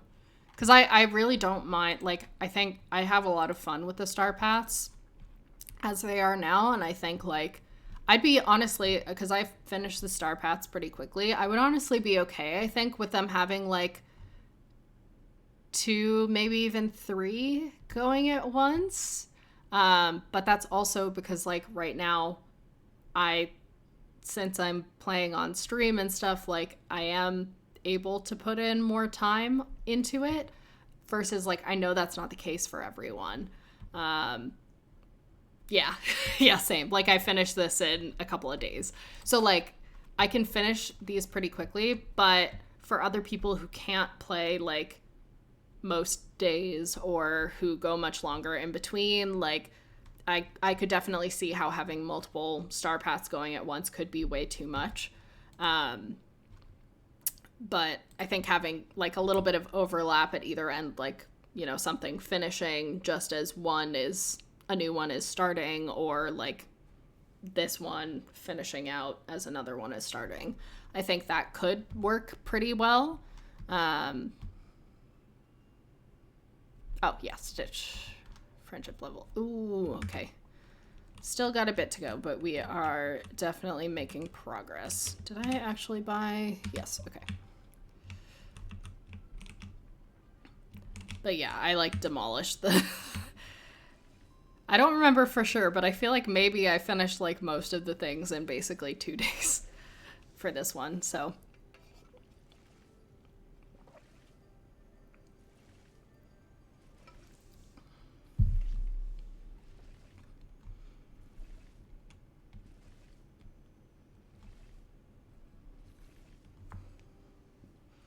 Also, for anyone who is either here for the cat or has not met Clover yet, this is my cat Clover. He likes cuddling during stream, and he is a central character often on stream. So he's very sweet. He's a very good boy, and sometimes he will stare into the camera or breathe into the microphone. So yep, for sure. Same here. When this first came out, it was, so I'm a freelancer, and I do, like, science writing and stuff, and when this game first came out, I, like, could not do anything else. Like, my brain was just so into this game that since my entire schedule is pretty much up to me, this ended up becoming all that I was playing. Like, all that I was doing most days.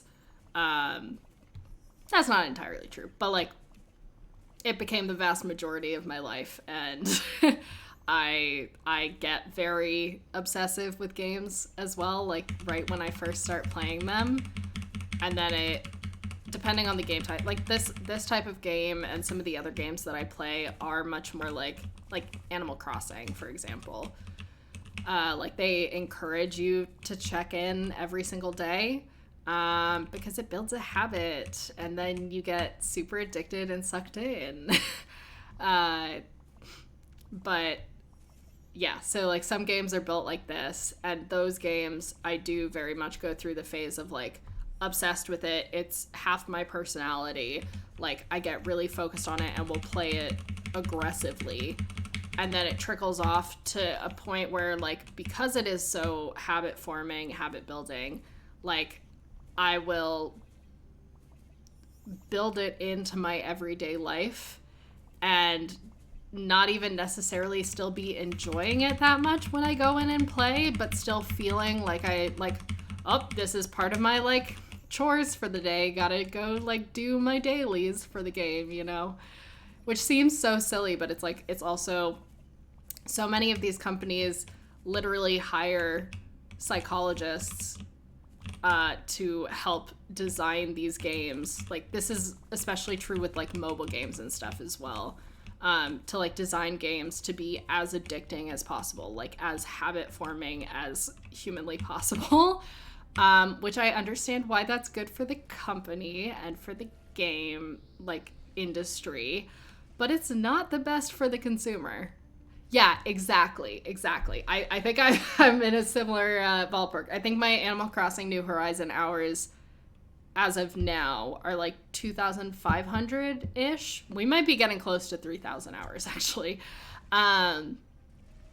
But yeah, like I think I easily logged 1,000 hours in 2020 also, because it was just like everything shut down, and I was like, oh good, a cozy game that while I'm super stressed out will take up pretty much all my free time.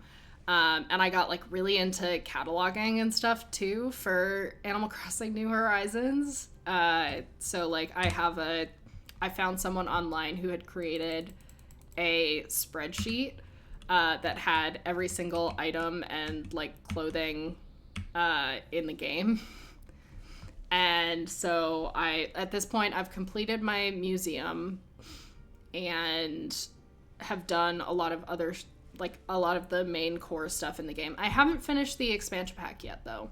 I'm like getting very close, but I go through phases of like wanting to play, what is it? Happy Home Decorator? Is that the right name for this one? Or Happy Island Paradise? I don't remember. But anyways, I go through phases of like wanting to actually decorate homes in Animal Crossing. Yes, yep. Yeah, I have a full spreadsheet that I've been going through and trying to just like, when I'm in the mood to play, I will like go and try to hunt in my shops and other people's shops. I've recently started doing the treasure islands that are on Twitch.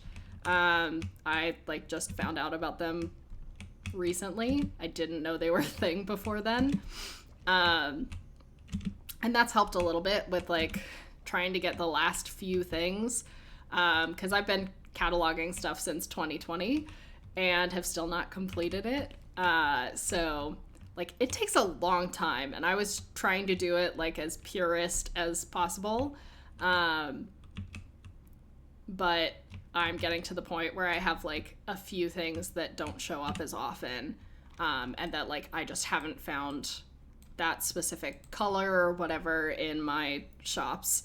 And I'm starting to get to a point where I'm just kind of like, okay, I think it's time to to go and do the Treasure Island stuff. Oh, that is brave. There's a part of me, so I'm so annoyed first off that we can't make more than one island per, or more than one like save file or whatever per console, because I really want to like start a new island fresh, but I am not willing to have put in like 3,000 hours almost into trying to finish like a catalog and everything and then deleting all that progress. So I'm so torn. And like I have a lot of my dreamies on my island right now too. So I'm just like, I'm not willing to do it. I kind of want to, but like I'm not willing to lose all that progress. But I see other people like starting their islands over, and I do get jealous sometimes because I'm just like, ooh, it'd be so fun. Yeah, I feel like it would be very much like a bittersweet thing. Like maybe I'll do it after I like fully complete the catalog, if that ever happens. Because then I can be like, okay, I fully finished the catalog. That's done. We can never do that again. and just be like satisfied with that. But I don't know. I feel like my brain would still probably be like, I kind of want to go back to like completing the catalog again, and that's just not. We're not going to go through the like hours it takes to do that twice. That just seems silly. Okay, so we are at level 10. So let's check the quest. Oh, what? Do I need to do something else? All right, let's see if going inside of a building and then back outside helps. Otherwise, I may need to look this up. Hey, little buddy. Okay, you're at max level. That's good.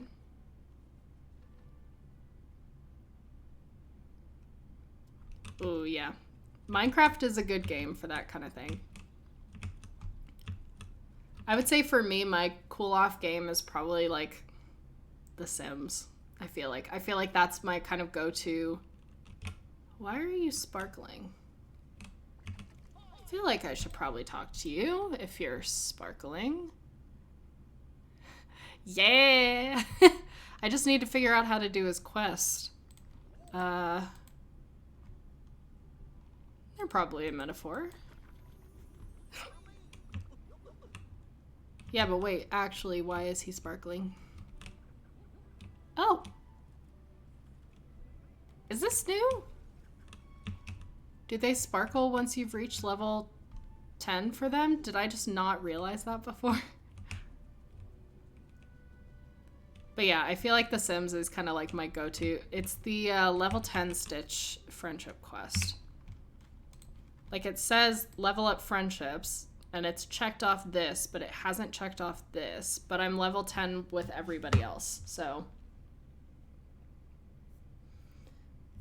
Let's check. All right. Stitch, level 10 quest. Oh.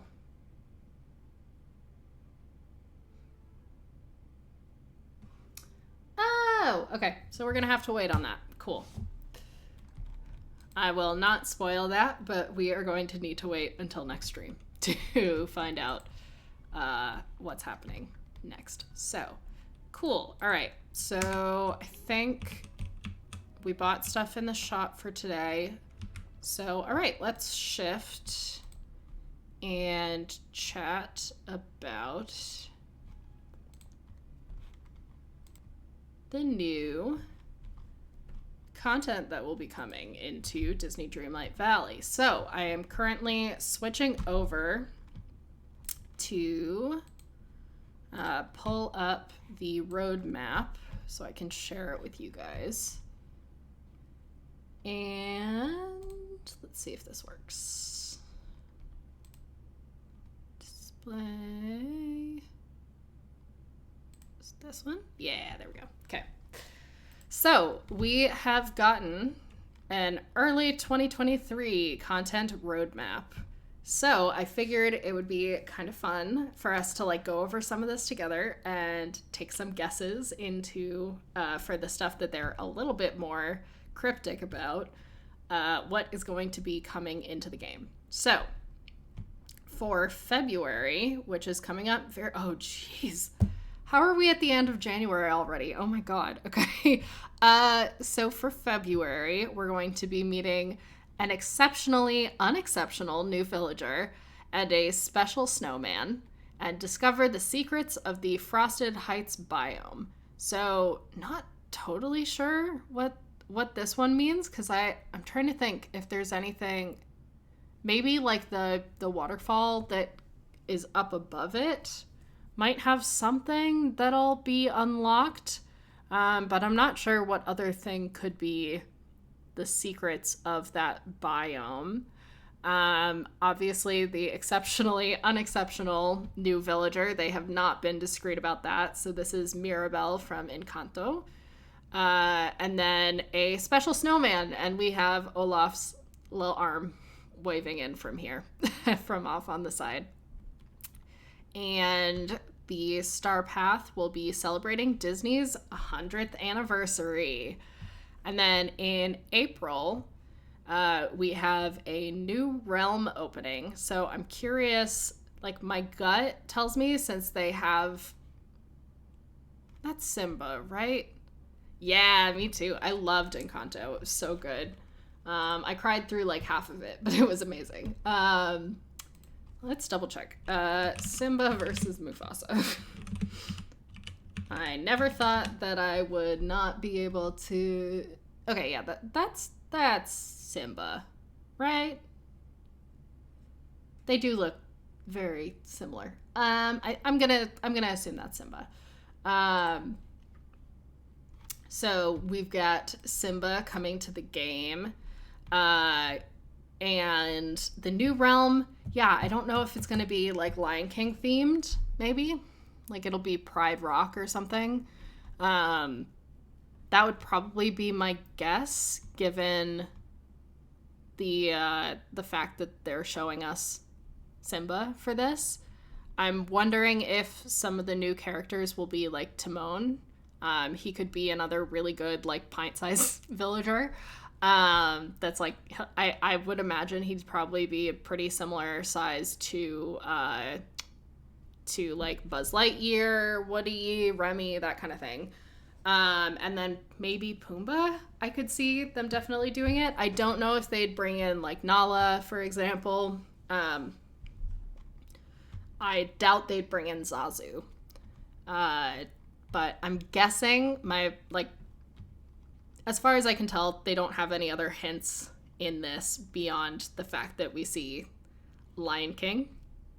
So that's where my guesses for the new characters come from. So it's possible it could be new characters from like any of the Disney franchises, but that's what I'm thinking is most likely based on this. And another Star Path, so this is in April. Yeah, I would love if they bring in Nala. I think that'd be super cool. I don't know if they will, but I hope that they do. It'd be really interesting because we have Scar right now. It'd be interesting having a bunch of like lions crawling around. But yeah, and then early summer, Unveil the Secret to the Forgetting, and a princess races into the valley. So we have this like spooky like ghost image. So I don't know if that's going to be like something that will happen to our character, our like playable character, or if this is like specific, or if it'll be like a shadow version of ourselves that'll show up. I'm guessing that the pumpkin house is going to unlock as part of this, and we're actually going to be able to go in and explore it. My brain tells me that this is going to be connected to like Nightmare Before Christmas somehow, and maybe we'll get like a Jack Skellington or something, but it doesn't say specifically. Like it says Unveil the Secret to the Forgetting, so I'm assuming we're going to find out more about like the backstory of kind of what happened to Disney Dreamlight Valley after we left as a... Oh, well, that's kind of a spoiler, but after you left Disney Dreamlight Valley the first time. And then a princess races into the valley. So I think that's going to be Vanellope, because I'm assuming that the races is kind of a pun here or a hint, and that it's going to be Vanellope from Wreck-It Ralph, because she is a like racer in the world equivalent to Mario Kart. So I'm guessing that's what that is trying to imply. In theory, I guess it could be any of the princesses, but that we don't have already. I know that. Yeah, same. I want to know what's in the pumpkin so bad. I'm so curious about it. But I noticed that we know that we're going to get Belle at some point. And and she's in the background in this one. So I think she's going to be coming later in 2023. I'm so excited for multiplayer. I think it's going to be really, really fun. I'm a little worried it'll make things super glitchy, but I think it'll be super cool. And then characters, again, guessing that one of the characters coming will be Belle, based on the fact that she is in the background. And then realms. Not sure if what exactly that'll entail. Again, probably think maybe Beauty and the Beast realm, maybe some of the other ones. Hey, Solitary Dolphin, how's it going? And yeah, so not sure what all is going to be coming with this, but very excited about it. I'm going to go ahead and let's look at some of the other things that they've released. So at this point, we have all of the characters that are here. I'm just checking to see if we have like any other hints elsewhere. Aw, man. Best of luck to you. I hope that that you're able to turn around that ass kicking. All right. Let's see. Maybe media press con? Maybe not. All right. Let's see. Can we go back to news? Currently 4-0. Oh, man. All right. I think that's pretty much all the information we have. So that's where we're at right now with our Disney Dreamlight Valley stuff. Let's take a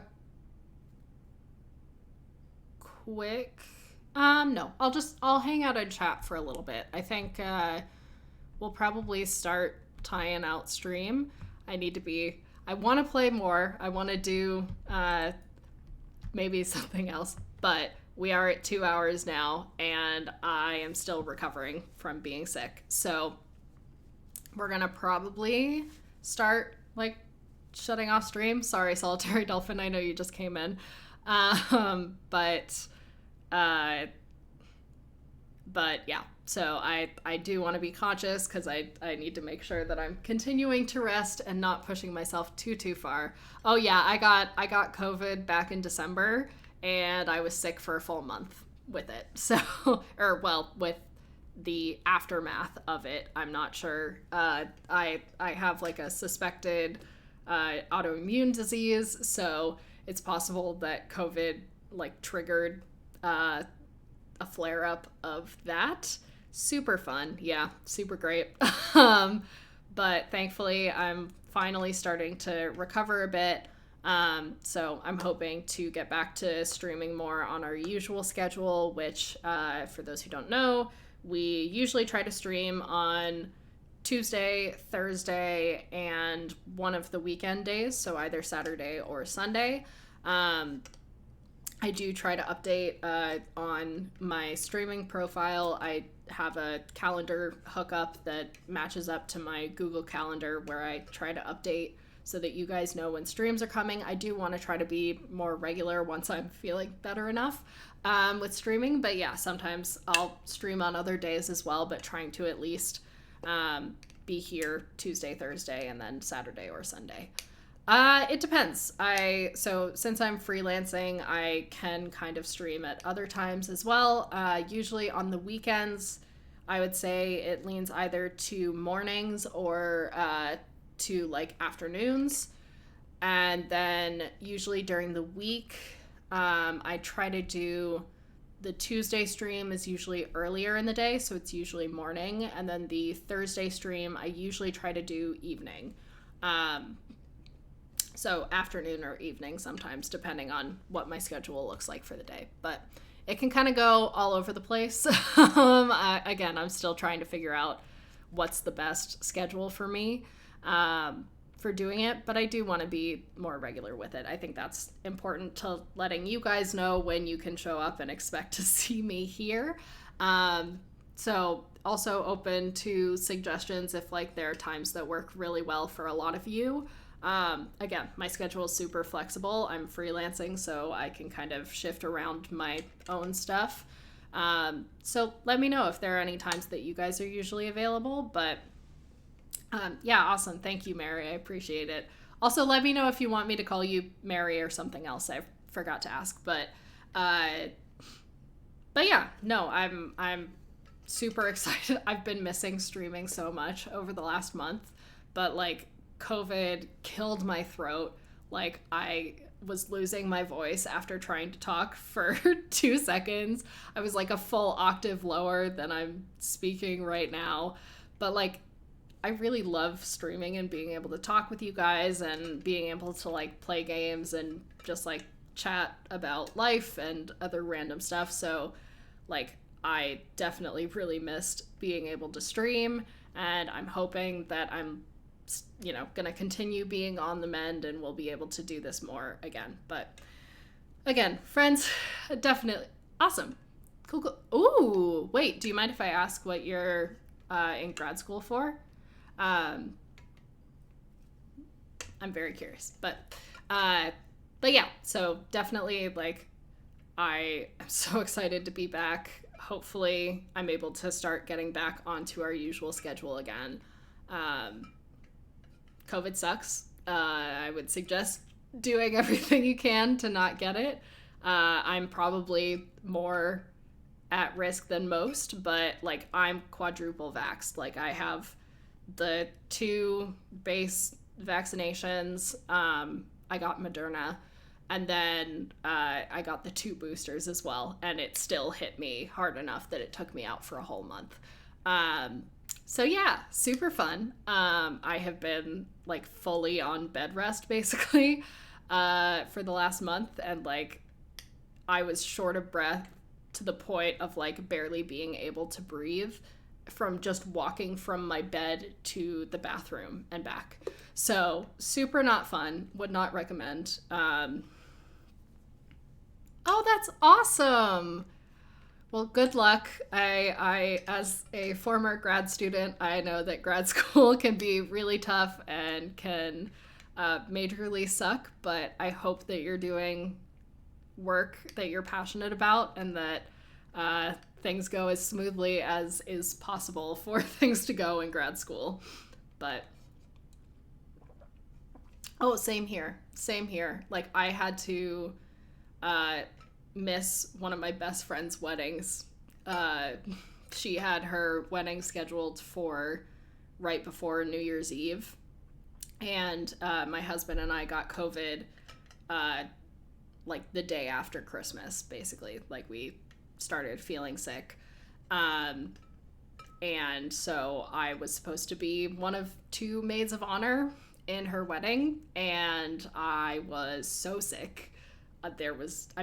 I wouldn't have gone once I tested positive anyways, but like I couldn't move. So like I tried to, I felt so bad. I still feel bad. Like I know there was nothing that I could really do. Like we did take precautions over the holidays. We wore masks when we were around people who weren't in the immediate family. But still got it anyways. So, that is high stream elements. That's for a different thing, but that's okay. We will actually, for next stream, we'll probably be going into the chaotic legacy challenge again. Also, thank you so much for the tier 1 subscription, Mary. I really appreciate it. But yeah, so for the friend's wedding, like I know it was not like there was nothing I could have done more than what I did, really. But I still feel so bad, and like I made sure that I FaceTimed her a few times throughout the day, and like she looked gorgeous, and just so COVID sucks. Would not recommend. But again, hopefully if any of you do get it, your experience is not as hot a mess as mine was. Also, yeah, I'm so excited you found my stream too. I do feel like I feel like there's definitely a similar vibe going. I really appreciate it. But yeah, so I think next stream this weekend's gonna maybe be a little chaotic. So next stream I'll maybe try to do Sunday morning if I'm doing okay, but we'll definitely try to do Tuesday morning, and we'll be going back in on our Chaotic Legacy Challenge. I'm so excited. It has been so long since we've been able to play our Chaotic Legacy Challenge. So yeah, I'm super excited. I love our little Chaotic Legacy moments. But yeah, is there anything else? Yeah, of course. Thank you so much. I really appreciate that. Let's see. Anything else that I want to talk about? Do you guys have anything you want to talk about? I will go ahead and do a quick double check. I think it might be, let's see what other thinking words.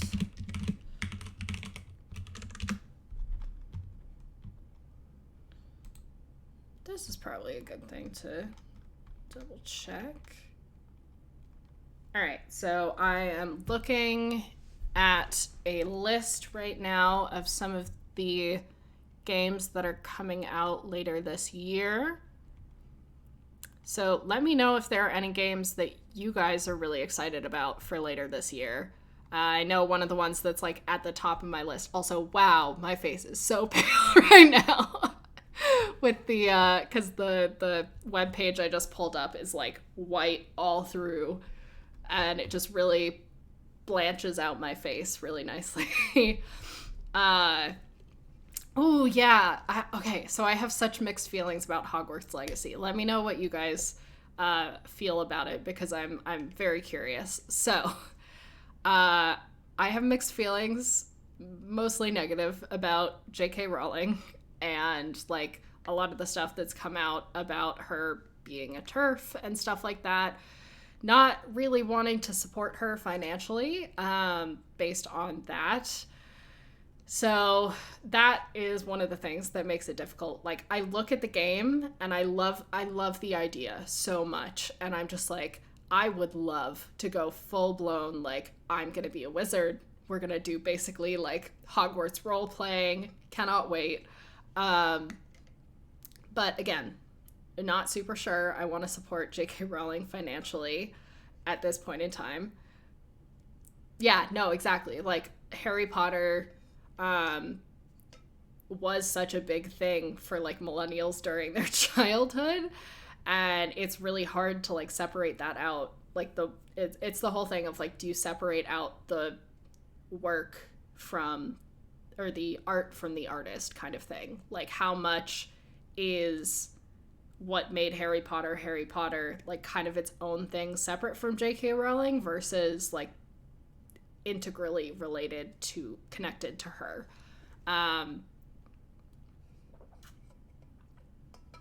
So yeah, I definitely think like in terms of that piece, I will probably be getting it on sale just so that it's like, at the very least, it's less money in her pocket.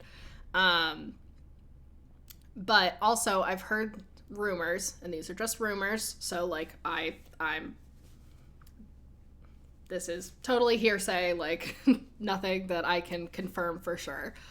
But I've heard that the company that's like making the game has some people who work for it that are like quite anti-Semitic, and the fact that like there is some like anti-Semitic stuff coded into it as well, in the sense of like oh my god, yes. I remember like when I was younger, I absolutely hardcore shipped Harry and, oh my god, total brain fart moment. What was the Hufflepuff guy in Goblet of Fire? Cedric Diggory. There we go. I hardcore shipped Harry and Cedric. I was like, there's so much chemistry here. Why is there so much chemistry here? But yeah, no, for sure. So let me just double check, but let's see, Hogwarts Legacy, anti-Semitism.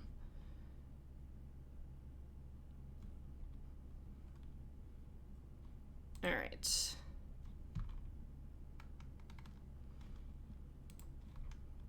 Yeah, so one of the things is that, like, is it goblins? Yeah.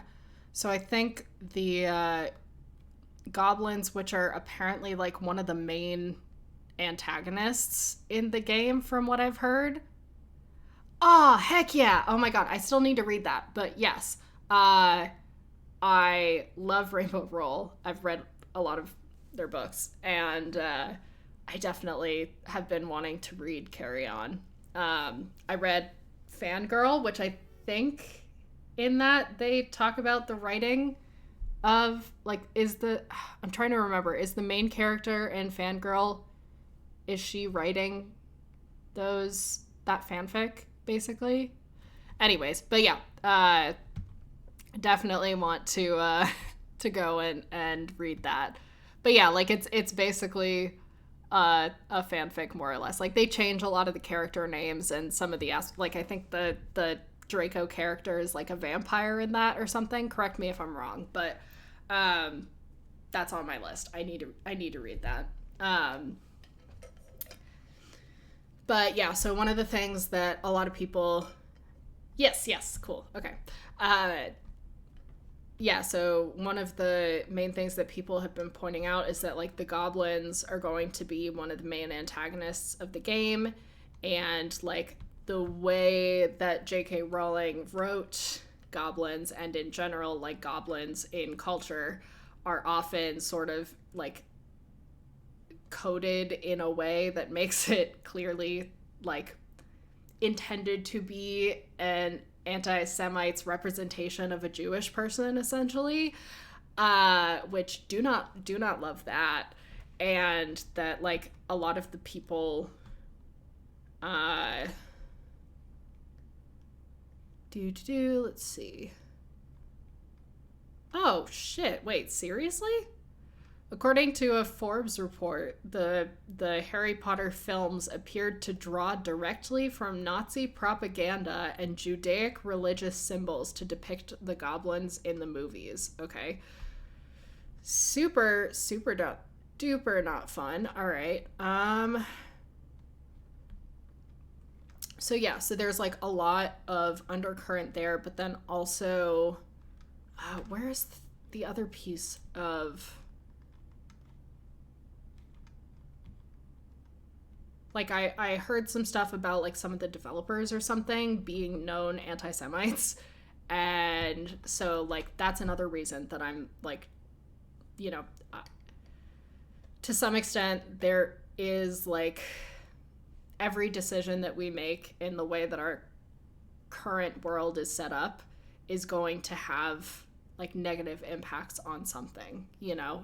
And I love the way that, if you've seen The Good Place, I love the way that they kind of, like, explain that concept and sort of the idea of, like, there's no ethical consumption under capitalism and that kind of thing. And, like, there is value still, though, to, like, the idea of voting with your dollars, too, and saying, like, hey, this is the kind of thing that I'm not willing to support financially. And at the same time, I am still super excited about the game, and it looks really fun. So again, I don't know for sure if I'm gonna be purchasing it yet. If I do, it will definitely be on sale as a way of trying to do the best that I can. But yeah, I think it's really tough. I'm trying to figure out what's the best way to, like, navigate some of these things where, you know, it is really hard to find things that are, I don't necessarily want to use this word, but it's what's coming to mind, like, where you're able to make, like, the least problematic choice possible. it is sometimes really hard to tell what that is. And yeah, oh god. But I am at the same, again, it's hard because I know all those things, and those are definitely weighing into my like mixed feelings about the game in general. And at the same time, like, it's not my sole responsibility to fix those problems either. But like, how much am I contributing to it by paying money into it? It's all really complicated, and like, morally, I don't think there's a simple answer for it. But yeah, I do really want to play the game, and I'm very excited about it. This turned into a very long rant, but I have a lot of mixed feelings about it for the above reasons. But also nervous about microtransactions in the game as well. That's another thing. So I will, as per usual, I will probably wait and like see what other people say once they purchase the game, and like when there's been more review of the game to decide like for sure what we're gonna whether I'm going to buy it or not. I think if I do, I will probably play Hogwarts Legacy on stream. Just because I think that could be a lot of fun for us to play it together. But let's see. Okay, what other games are coming out this year? I forget if I finished my train of thought earlier. Oh my god, they have a SpongeBob SquarePants game coming out this year? What? Okay, that's fun. Don't think I'll be playing that, but you never know. So yeah, one of the things that I'm definitely most excited about this year is Breath of the Wild 2. I don't know if they're gonna delay it. It's supposed to come out, I think, in May? April? May?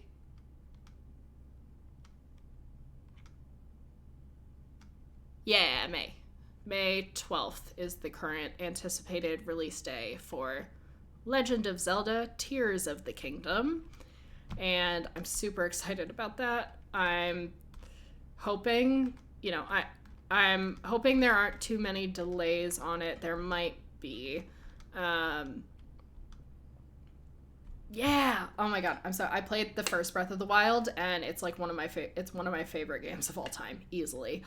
And I put in, I think, like 200 hours into my first playthrough of it.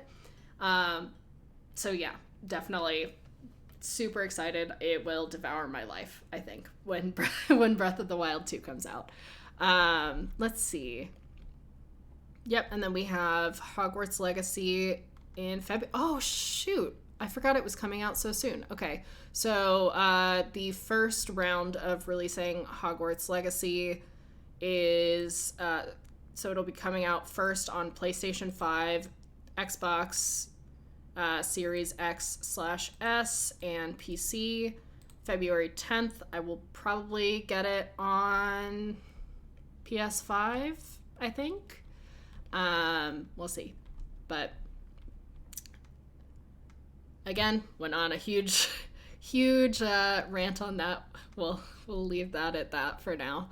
Let's see, what else is coming out?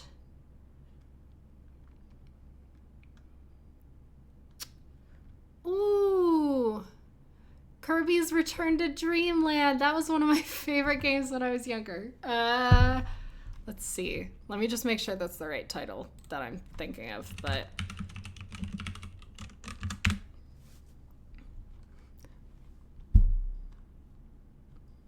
looks like they're coming out with a deluxe version. Oh wait, it's in stock already? Weird. Okay. Looks like it's in stock on deluxe on Nintendo.com already.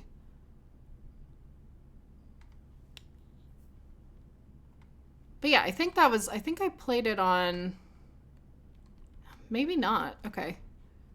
What what am I thinking? There was a Kirby game that I really loved. I forget if I had it on my Game Boy Advance SP. I think it was a game. Here, Kirby games. Game Boy. Oh, okay. Game Boy Advance.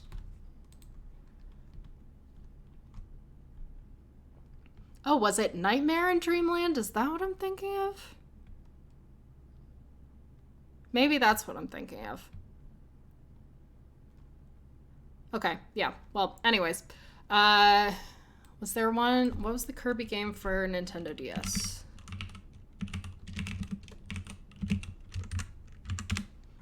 Because it was one of the, like, handheld ones that I used to play all the time.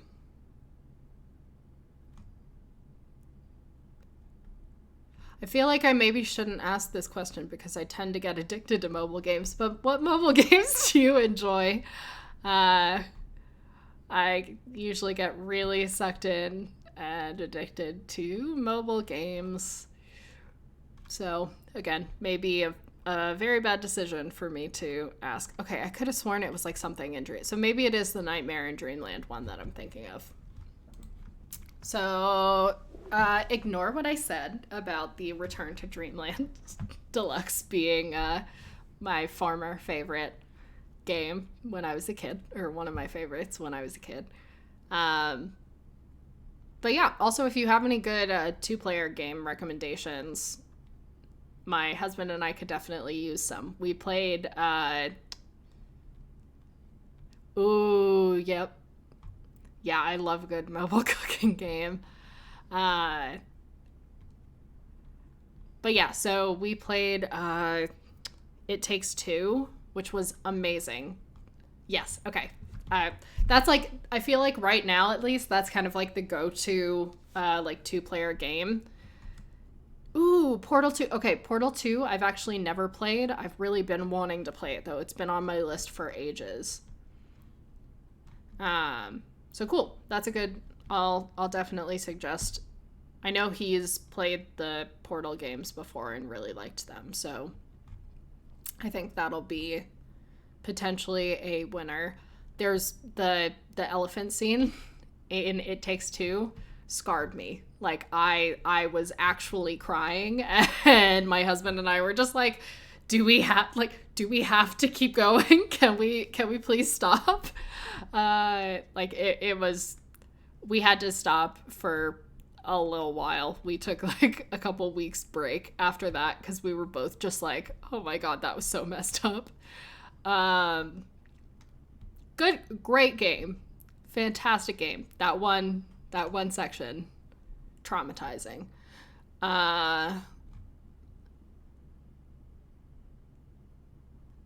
Ooh, okay, I like that.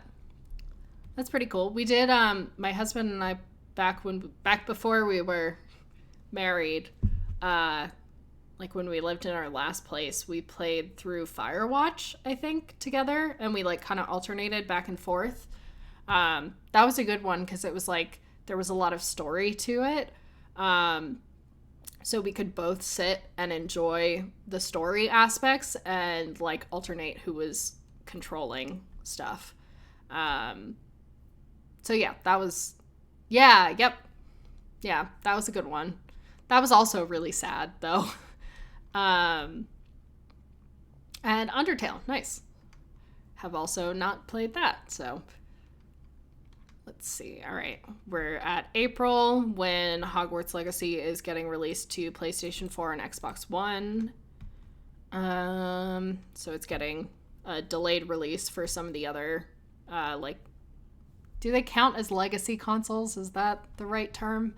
I'm forgetting the term right now, but like the last gen consoles. And then it's getting released even later for Switch, I think.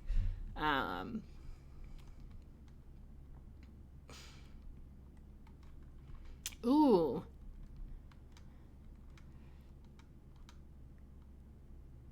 Okay, yep. I noticed that I haven't played through the other ones yet, but Horizon Forbidden West Burning Shores is coming out in April.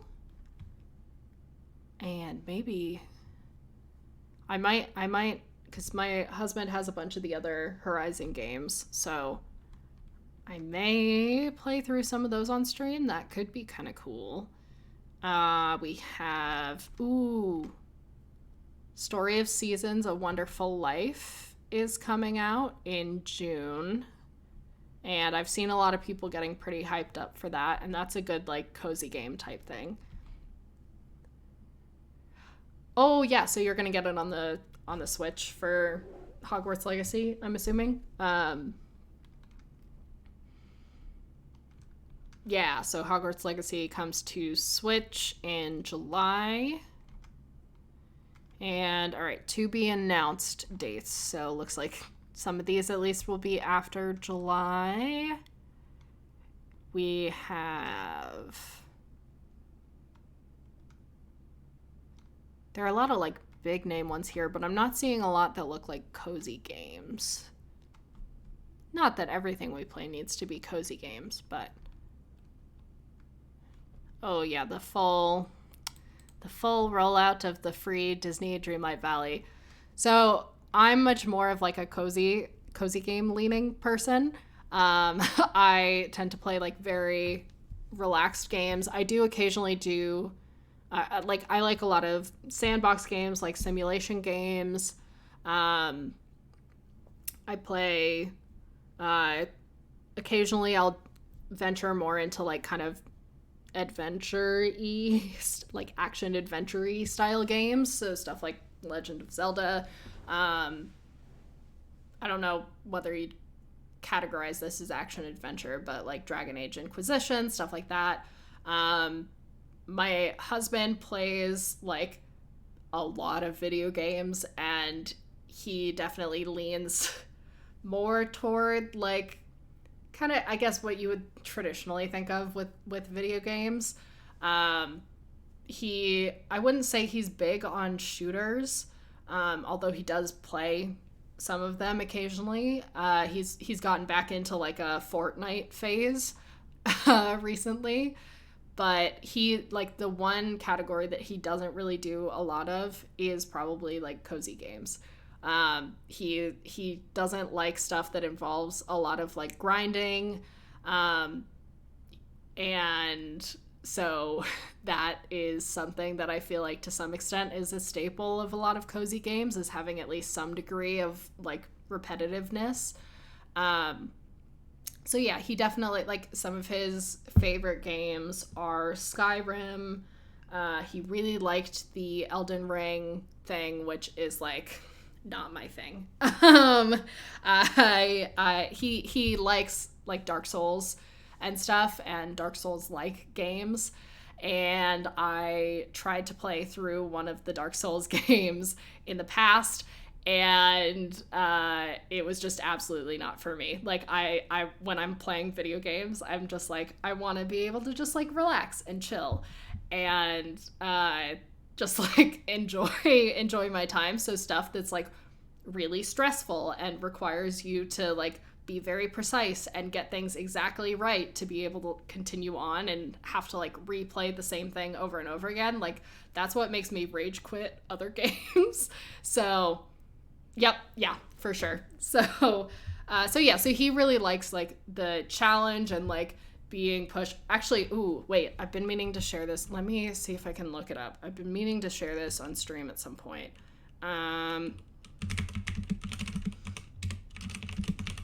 Let's see if I can find the link. It's been a little while, but is this right?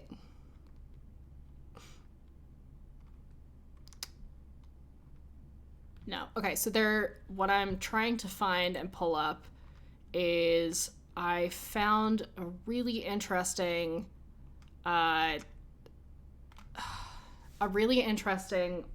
website and like study that's being done by, I think, a psychologist.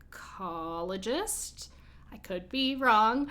It could be a much less like formal study, but they're looking into like how personality informs like what kinds of games you enjoy playing. and they have like a quiz you can take that like categorizes you into different like types of play styles. I'm gonna find it, and I'll share the link with you guys. I just need to find.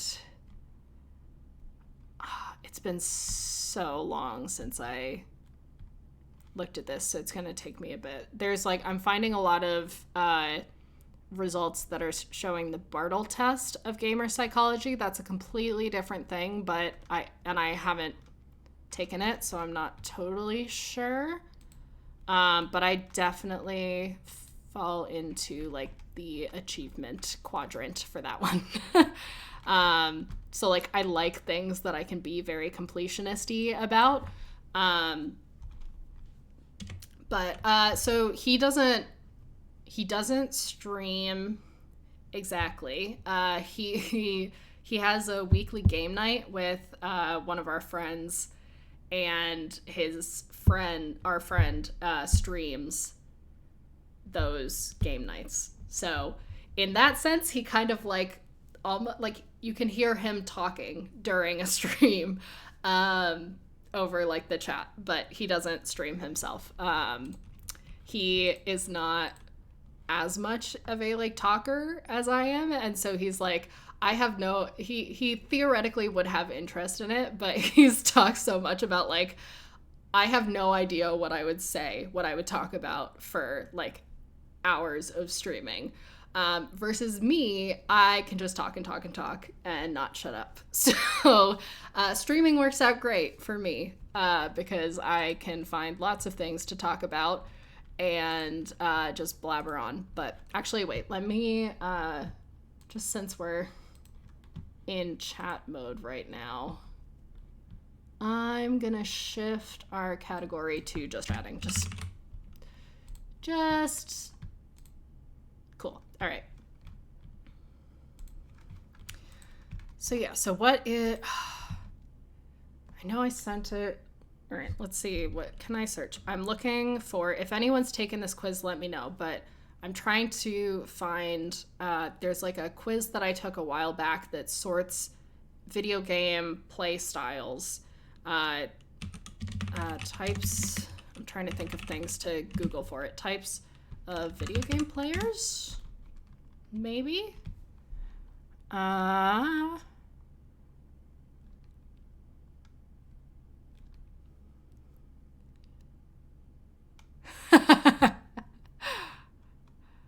Dang it, I was so excited for us to keep on like the same, but yeah, no, like I definitely, for me, like both me and my husband have ADHD, but they're very different kinds of ADHD.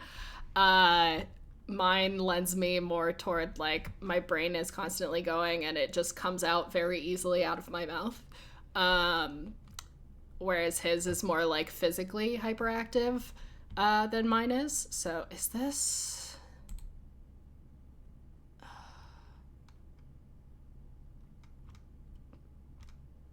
Ooh, okay, this looks right enough. I think they've maybe changed their name.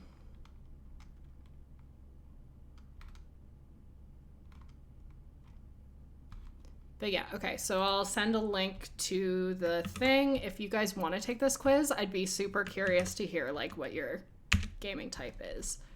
But they have gamer motivation profiles.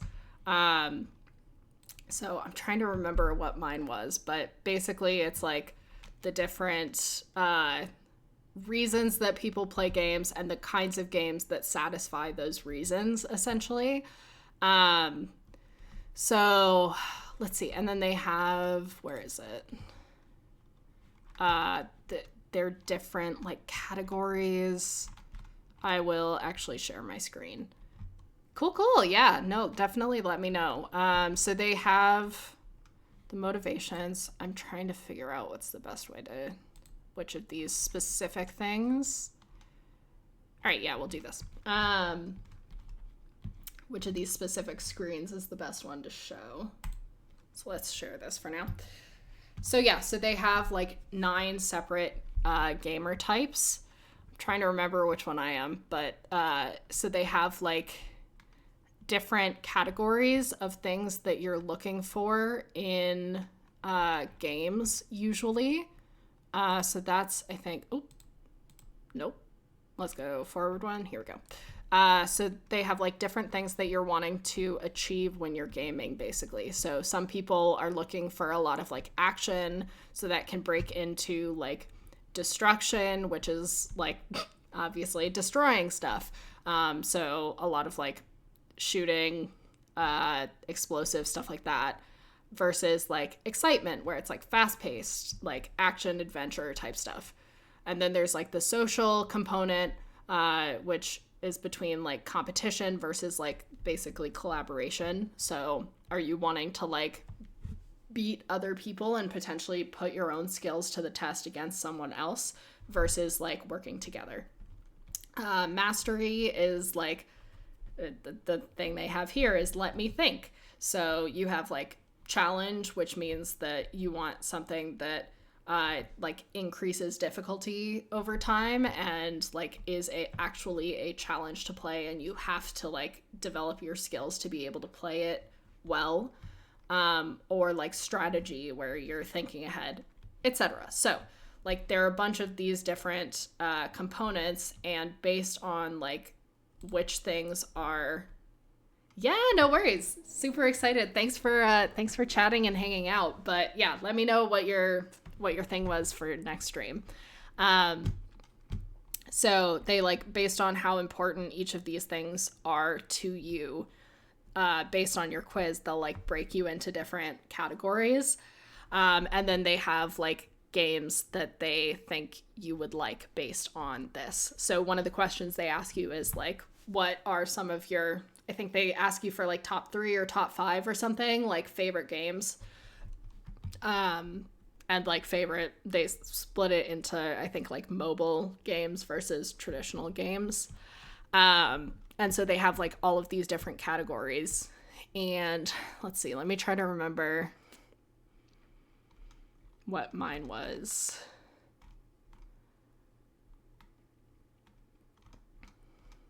I think I might have been the gardener. And I think, I'm trying to remember, I think maybe, oh, what was Dan?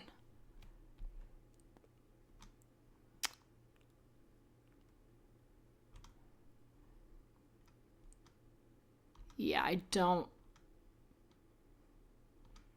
yeah, okay. I think I was definitely the farmer. And I feel like I want to say maybe Dan was a slayer, but I don't remember. He was like one, or was he he might have been gladiator. Oh god, I don't remember, but he was somewhere in one of these things. I'll double check with him when he gets home, but I'm pretty sure I was definitely the gardener. Which would also make sense given like some of my favorite games are in this like Animal Crossing series and The Sims and Super Mario. So some of the things that I know I really love are in the gardener. So that's what I feel like my category was. So the gardener is looking, let me zoom in a little bit on this. All right. The gardener is looking for quiet, relaxing task completion. They are looking for gameplay where the rules are presented up front as directly as possible and where the gameplay itself is more spontaneous and reactive. When X happens, I need to do Y. There isn't any stress or anxiety about having to plan things out 10 steps in advance. The gardener enjoys task completion for its own sake, whether it's completing a level, collecting stars/trophies, or collecting collectibles. Among their popular games list, we see games like Candy Crush or Animal Crossing. So I feel like this kind of fits in well, too, with like people who like cozy games as well. But there are definitely some games that I really love that like fell into other gaming categories as well. Let's see.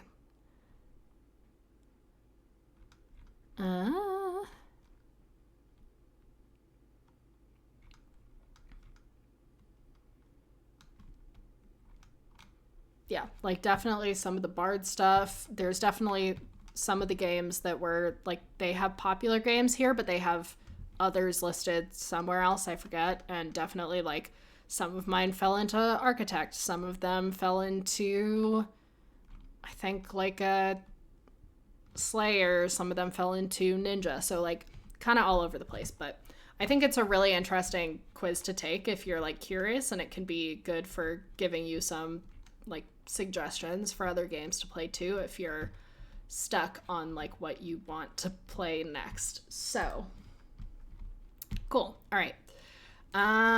Let's see. Let's go back to, oh, I haven't even heard about this. There's something called Disney Illusion Island that's apparently coming out on the Switch. I have not heard of that. Oh, okay. Cool. All right. So it looks maybe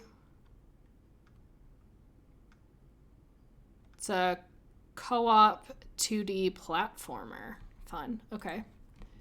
So that may be something that we could play too. That might be a good thing to do co-op with my husband as well. Let's see.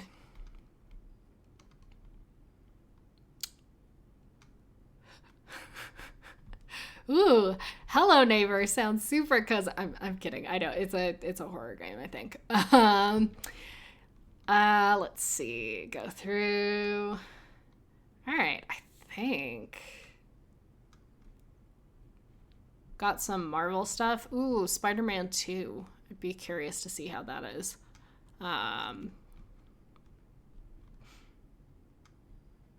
Oh yeah, okay. My Time at Sandrock is definitely on my list. I don't know